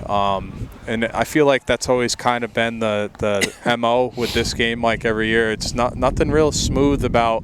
It's kind of a backyard brawl, but Plymouth's okay with where they're at. 2nd and goal on the 2-yard line. Here we go. We've got Ciotti and Swanson in the backfield. The handoff goes to Ciotti over the left side again, and Ciotti's got himself another touchdown. Is that his, second or third? Second touchdown of the game. So we got Coach Sanborn electing probably to start subbing some of these guys. So Anthony Ciotti finding pay dirt for the second time today off the Nate Ruff interception. So Fogarty on to attempt the extra point in a 37-13 ball game. A good job by the Bobcats there, taking advantage of the turnover, the third one of the day for the Golden Eagles. And Fogs out to attempt the extra point. Good hold. Kick is up, and it is good. So the Bobcats lead it 38-13. And I think, Ben, this is when we'll start to see some of the younger kids get a chance to go in, see some substitutions right now, and take advantage of all the opportunities they can. Yeah, absolutely, and well earned, Mike. We know that, especially late in ball games, this year more than ever, you got to start to get some of these guys some rest and kind of look at next week coming back with full strength. There's been some rumors, and I don't know the truth behind these, but there's been some rumors that Joe Peters is starting to practice again and obviously wearing an air cast on his right arm and toying around with the idea of trying to play, maybe not next week, but in 2 weeks, Mike, for their playoff push. So even if he can't hold a football, Mike, we all know that him on defense is such a valuable piece for the Bobcats, and a kid that, his senior year waited around and he was going to be one of the guys and got hurt so early in the year. That would be a huge lift going into the playoffs. So, again, just rumor. I don't know the truth behind it. As you know, the coaches don't really tell us anything because they don't want to be the guy that tell us the wrong thing. But that'd be something that I certainly would think would lift the Bobcats for sure. Are you saying that the coaches don't trust the media, Ben? I think the coaches don't trust the media. Here we go after the Ciotti 2-yard touchdown run. Fogarty on to attempt or to kick off to Riley Marsh. Marsh fields it right at the 5-yard line. Crosses the 15-20. Bobcats are downfield in pursuit. Marsh cuts it back upfield. Gets pushed out of bounds at the 42-yard line. So good starting field position for Belmont Gilford. So, and Ben, we've seen a lot of good plays on both sides of the ball, some good efforts as well. I think the best effort of the day, our cameraman Aiden, staying up here on this box truck for the day and really just fighting through it. Yeah. It's been pretty impressive. We're gonna bring in the old fireman holding the trampoline to get us down. I'm gonna wait till someone jumps, but I'm not looking forward to getting off this truck. We were flirting around with ideas of maybe getting the Bobcats over here with a truss fall. Yeah. I'll buy into that. Here we go. Reese in the shotgun on first down. All right. Javon gets back there. They hit him for a sack. Javon and Caden Sanborn right there on the sack. And that's the first time we've kind of seen them contain him in the pocket and not let him scramble outside it. And that time got a sack for about 3 yards there on first down. Yeah, not easy to bring down for a sack today. We've seen Javon get back there quite a bit this season. But, Isaiah Reese, pretty versatile and able to shake most of the sacks on the day, so they can bring them down. So it's going to be 2nd and long coming up for Guilford. Reese will be in the shotgun. 2 receivers to his right, 2 to his left. Takes the snap, looking downfield, steps up and throws another run, incomplete. Yeah, so I think that was a kind of a testament to the last play right there of finally getting some pressure on him. That time kind of went to the quick trigger where the play could have developed a little more. So give credit where credit's due. When you start getting a little pressure, the quarterback's not a little uneasy in the pocket and had to force in a throw earlier than he needed to. Here we go, 3rd and long coming up, 10:20 to go here in the 4th. Bobcats lead it 38-13. Reese is in the shotgun, 2 receivers to his right, 2 to his left. Drops back, he's gonna fake the handoff, running with it. He's gonna tuck and run it for a first down, maybe more. Gets nearly tripped up, stays on his feet, cuts it back to the inside and takes it all the way down inside Bobcat territory. Had an opportunity for tackle for loss, Caden Sanborn did, but he got out of his grasp. Boy, did he cover some ground in a hurry right there. He showed that he had the ability to get it to the second level and some, and Reese brings it all the way down to Plymouth's, looks like about 30-yard line. No, excuse me, about Plymouth's 20-yard line. So yeah, and that's it, Ben. That's I think that they're going to see some more of that from him, moving forward here in the next couple of years, especially making that move down to D3. Yeah, especially because the kid's only a sophomore. They're going to throw it out to the left side. It's going to be incomplete. Fortunately for Hutch Haskins. If he caught that, I think Crowley was in stride, going to pop him right there. So incomplete pass. But like we said, the Reese kid's only a sophomore, Mike, and he's making some plays out here. If they get some blocking behind him in 2 years, he could be a weapon in Division III football. Here we go. 9:51 left here in the game. Bobcats lead at 38-13. Golden Eagles take it all the way down to the Bobcat 21-yard line as Reese is going to be in the shotgun. He's got 2 receivers to his left side, 2 to his right, 1 guy alongside him in the backfield. He's going to take a low snap. We got a flag down on the play, likely going to be a false start against the offense. Yeah, so that's going to back him up. The Coach Lamb patented shift finally, got him again. He got one in the first half, get one in the second half, so that's going to march them back 5 yards. Yeah, so they're getting the call from the sideline here, 9:50 to go. Again, flags. We're not at the 35-point mark, but penalties don't help things moving forward with the wind picking up. Reese is going to be in the shotgun. 2 receivers to his right, 2 to his left. Takes the snap. He drops back to pass. Looking left. Has a man downfield. Ball was tipped out his hand. Mason Lassard came up the gut with some pressure and actually got his hand on Reese's arm. Ball was kind of flailing over the middle. So good pressure there by the Bobcat defense to bring up 3rd and long. And guess what, Mike? You know what an incomplete pass does? Stops the clock. Stops the clock. Here we go. We've got 3rd and long coming up for Guilford, trailing 38-13. Reese, the quarterback, in the shotgun, 2 receivers to his right, 2 to his left. Sends a guy in motion. Pitch gives pass. It to him, has a guy downfield, and Cross is there in coverage. Pass is incomplete. So they got pitch pass again, trying it with Marsh. Riley's got a good arm. He plays baseball too, Mike. He's a good athlete, good hoop player, but that time the wanting interference because they've gotten it in the past, and that time Curtis was in perfect positions to break that up. So looks like we got 4th down, Mike, and about 15 here for Belmont Guilford. Yeah, the offense will stay out there. They're going to attempt to pick up this 1st down. Bobcat defense looking to hold here. 9:41 left here in the ball game. Reese in the shotgun. 3 receivers over on the right side. 1 to the left. It's Riley Marsh on the left side, 1-on-1. He's going to throw it up to the 1-on-1 man in the end zone against Crowley. Pass is incomplete.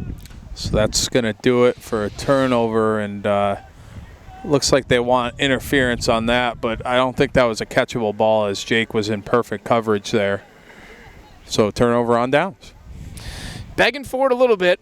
Yeah. Are they? But, and they made a call earlier in the game that I didn't agree with, but let the two of the better athletes on the field go at it a little bit, right? Yeah. I mean, if you're gonna let the offense fend off and push a little bit, you gotta let the defense do it back. Yeah, and I still think he wasn't going to catch that ball. It was 10 yards away from him anyway. So. But as we've seen, that doesn't really matter. Apparently not. So with 9:35 to go, Bobcats take over after the turnover on downs. Cross is going to be under center. He's going to hand it off over the right side. And the run was by, I think, Dylan Welch. I think it was too. But I think at this point you're just kind of cooking clock to see how much, obviously you want to score, but right now I would be shocked to see the ball go to the air for Coach Sanborn. Yeah, clock keeps moving. We're just under 9 minutes to go here. And Cross is going to be under center, 2-back set. Hands it off to Ciotti over the left side. Ciotti runs it up the sideline, tries to cut it back to see if he got some running room. He's got the 1st down and more. Yeah, pretty good job by the Bobcats getting downfield, blocking once again. And one guy to beat for Ciotti, unfortunately, was Isaiah Reese, and he brought him down from behind. But be a 1st down, ball right at the Bobcat 44-yard line. Yeah, good run. Anthony's had him. Anthony's a kid, Mike, that going into the season, he didn't really have a lot of game experience because he was behind Cole Johnson last year, and you didn't really know what you were going to get out of him. But I think he's exceeded expectations this year. He's worked hard, and he's doing a great job for the Bobcats. Here we go on first down. Cross is under center. They're going to hand it off to Ciotti once again over the left side. Ciotti's got a gain of 4. So it looks like right now Belmont Gilford's trying just to strip it, and they're going to bring in Coach Sanborn's going to bring in his JV unit, I think, Mike. Yeah, they're going to bring, it looks like Parker Eastman's going to bring the JV. I don't know if it's JV or second group. But it looks like second group, Mike, second group. Yeah, they bring, I like that too, under 8 minutes. Bobcat starters, get them off the field all healthy and see if you can move the ball a little bit here with some of your younger guys. Yep. So here we go. Parker Eastman is going to be under center for Plymouth. Takes the snap, hands it off over the left side. And it's going to be no gain on the play. So again, all that does is it's going to tick some clock here to make it 3rd and 5 for Plymouth. Yeah, we're just coming up on 7 minutes remaining. Bobcats with a 25-point advantage. Really taking care of business here. As Parker Eastman will bring his team to the line of scrimmage in a 2-back set.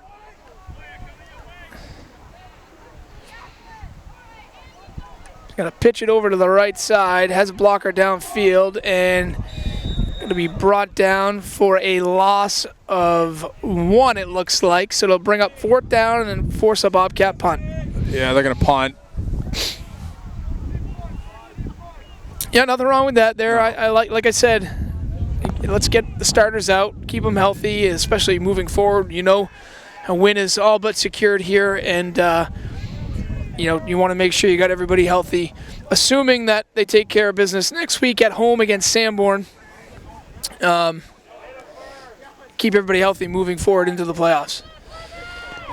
We might have a Randy Johnson as Riley Marsh fair catches it at the 23. Of course, I'm referring to Randy Johnson hitting the bird with the fastball. About 50 seagulls just flew overhead. I don't want to say I wanted that to happen, but I definitely wanted that to happen right there for everyone.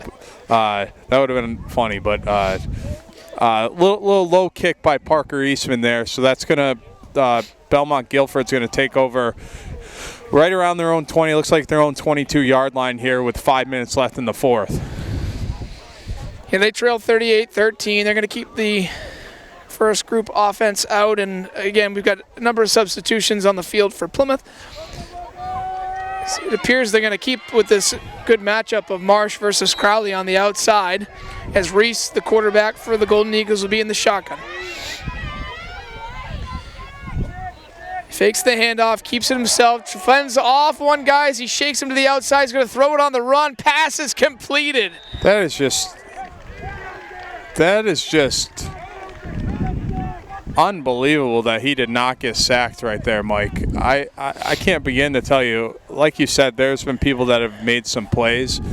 Plays like that just goes to show how athletic that kid is. Yeah, a tremendous play there. He's going to have enough for the first down. He's going to, this one, stuff it into the chest of the back. Tries to get to the outside. He does. Lowers the shoulder. Has enough for the first down as they move the chains. Looks like that kid Norman in there, Mike, was able to pick up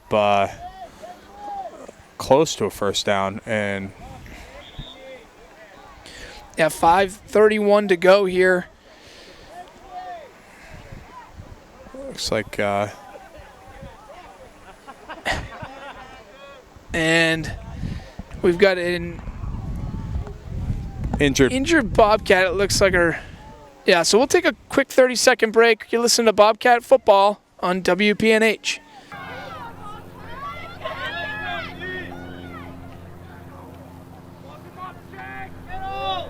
handoff is going to go over the left side this time.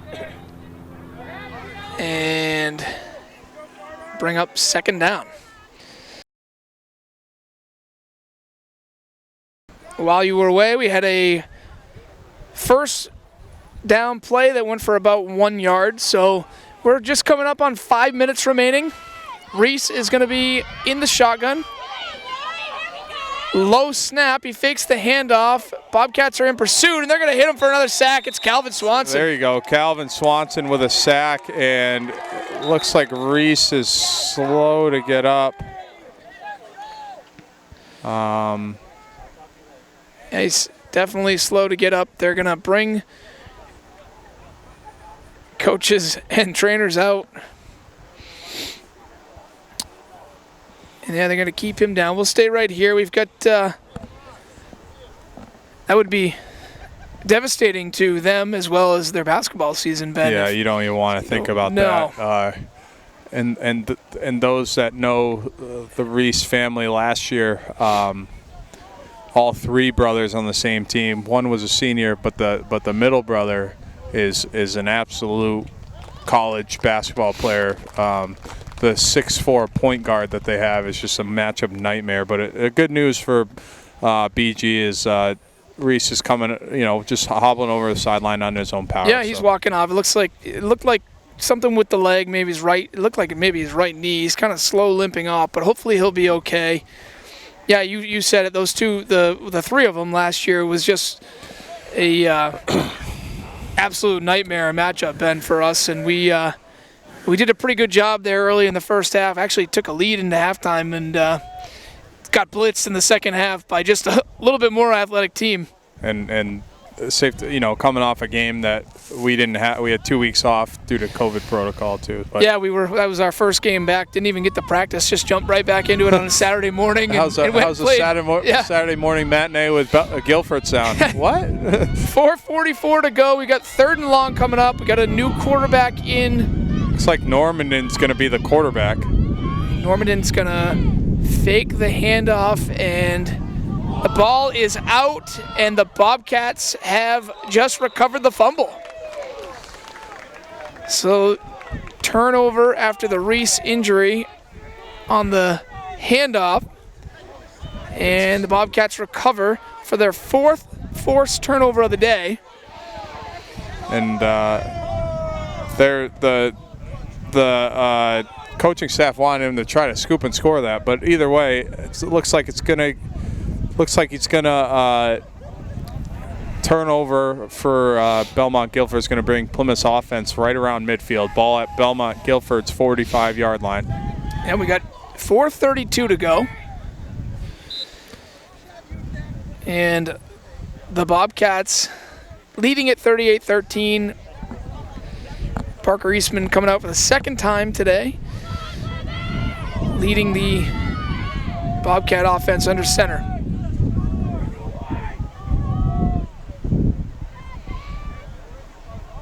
Takes the snap, the pitch goes over the right side, has a nice block downfield, and gonna get brought down for a loss of 4. So it looked like landed Fogg there on the run for the Bobcats, and nothing doing. Riley Marsh with another tackle there for Belmont Guilford on first down. But he stays in bounds, Ben, and the clock keeps moving.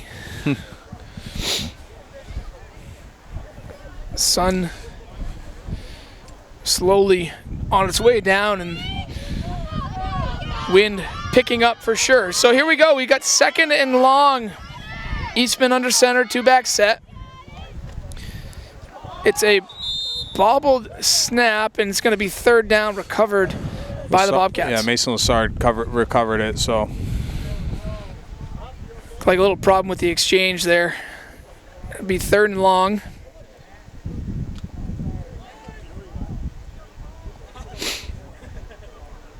Coming up on about 3:20 left in the ball game.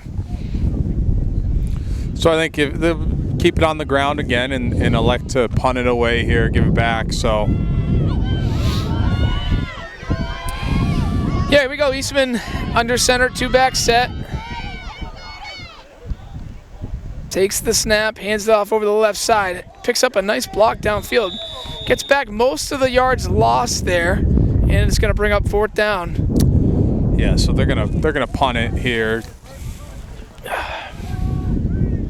Yeah, they'll bring out the punting unit, so Eastman will go from under center as quarterback to about 15 yards back to be the punter. They're going to let the clock keep moving. Here we go, 2:40 to go. So the Bobcats can secure another victory here in Division II.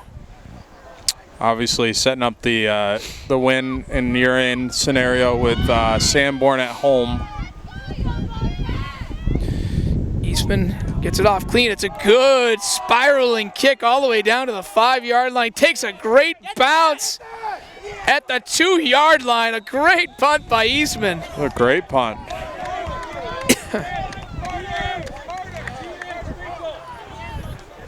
Boy, that's, as some would say, a perfect kick there. That was a great punt there and a great down by the coverage unit as well. Yeah, we're at 2:14 to go. The scramble to get everybody on the field has taken place here on the sideline. Yeah. It's going to be 1st and 10 from the 2 coming up for the Golden Eagles. Looks like they've got a slew of backups in too, Mike. Let's have a guy in the backfield. It's a handoff up the middle, and Parker Eastman steps up and hits him for no gain. So good tackle there by Eastman.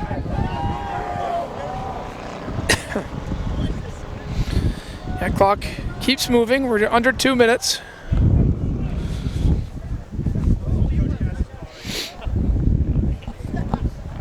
Again, Bobcats lead at 38-13. Number of substitutions in. Try to do our best to get as many on air as we can. From his own end zone, in the shotgun, it's a bad snap. Ball is out, and it goes out of bounds. It's going to be a safety. So the Bobcats will take a 40-13 lead. So it looks like Plymouth's going to get an opportunity to work on some special teams here down the stretch. I wouldn't be surprised if after the kick return, Coach Sanborn elects to take a couple knees and get out of here with a win. So with this all but over, Mike, we can start taking a look at next week.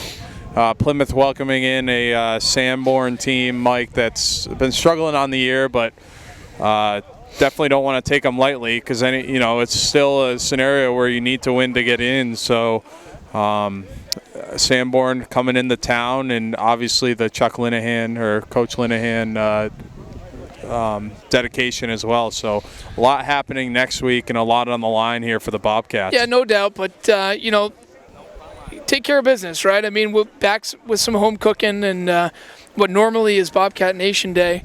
Of course, I think every home game this season has been Bobcat Nation Day, with uncertainty, with COVID and everything. They've kind of just been dressing everybody for all the home games, which is great. And, being down numbers. So always a good one. And, the hope is that you get into a position where you can host a playoff game. Right. And I don't think it's in the cards this year for Plymouth with what's in, but I think that they're looking at two things, Mike. I think if it all plays out, we might be taking a trip down to St. Thomas or down to Milford, and I'll tell you what, I'd much rather play St. Thomas than Milford, especially after the game we had last week with kind of a depleted roster. I think that's definitely a winnable game for the Bobcats for sure. So 131 after the safety makes it 40-13, and it's an end-over-end kick fielded right at the 40. It takes a good Bobcat bounce out of bounds at the 40-yard line.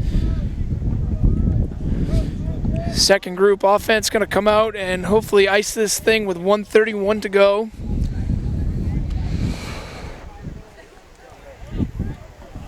Couple knees should end this thing. Yeah, or just work on, just let them hand off the ball, Eastman's still going to be in as quarterback.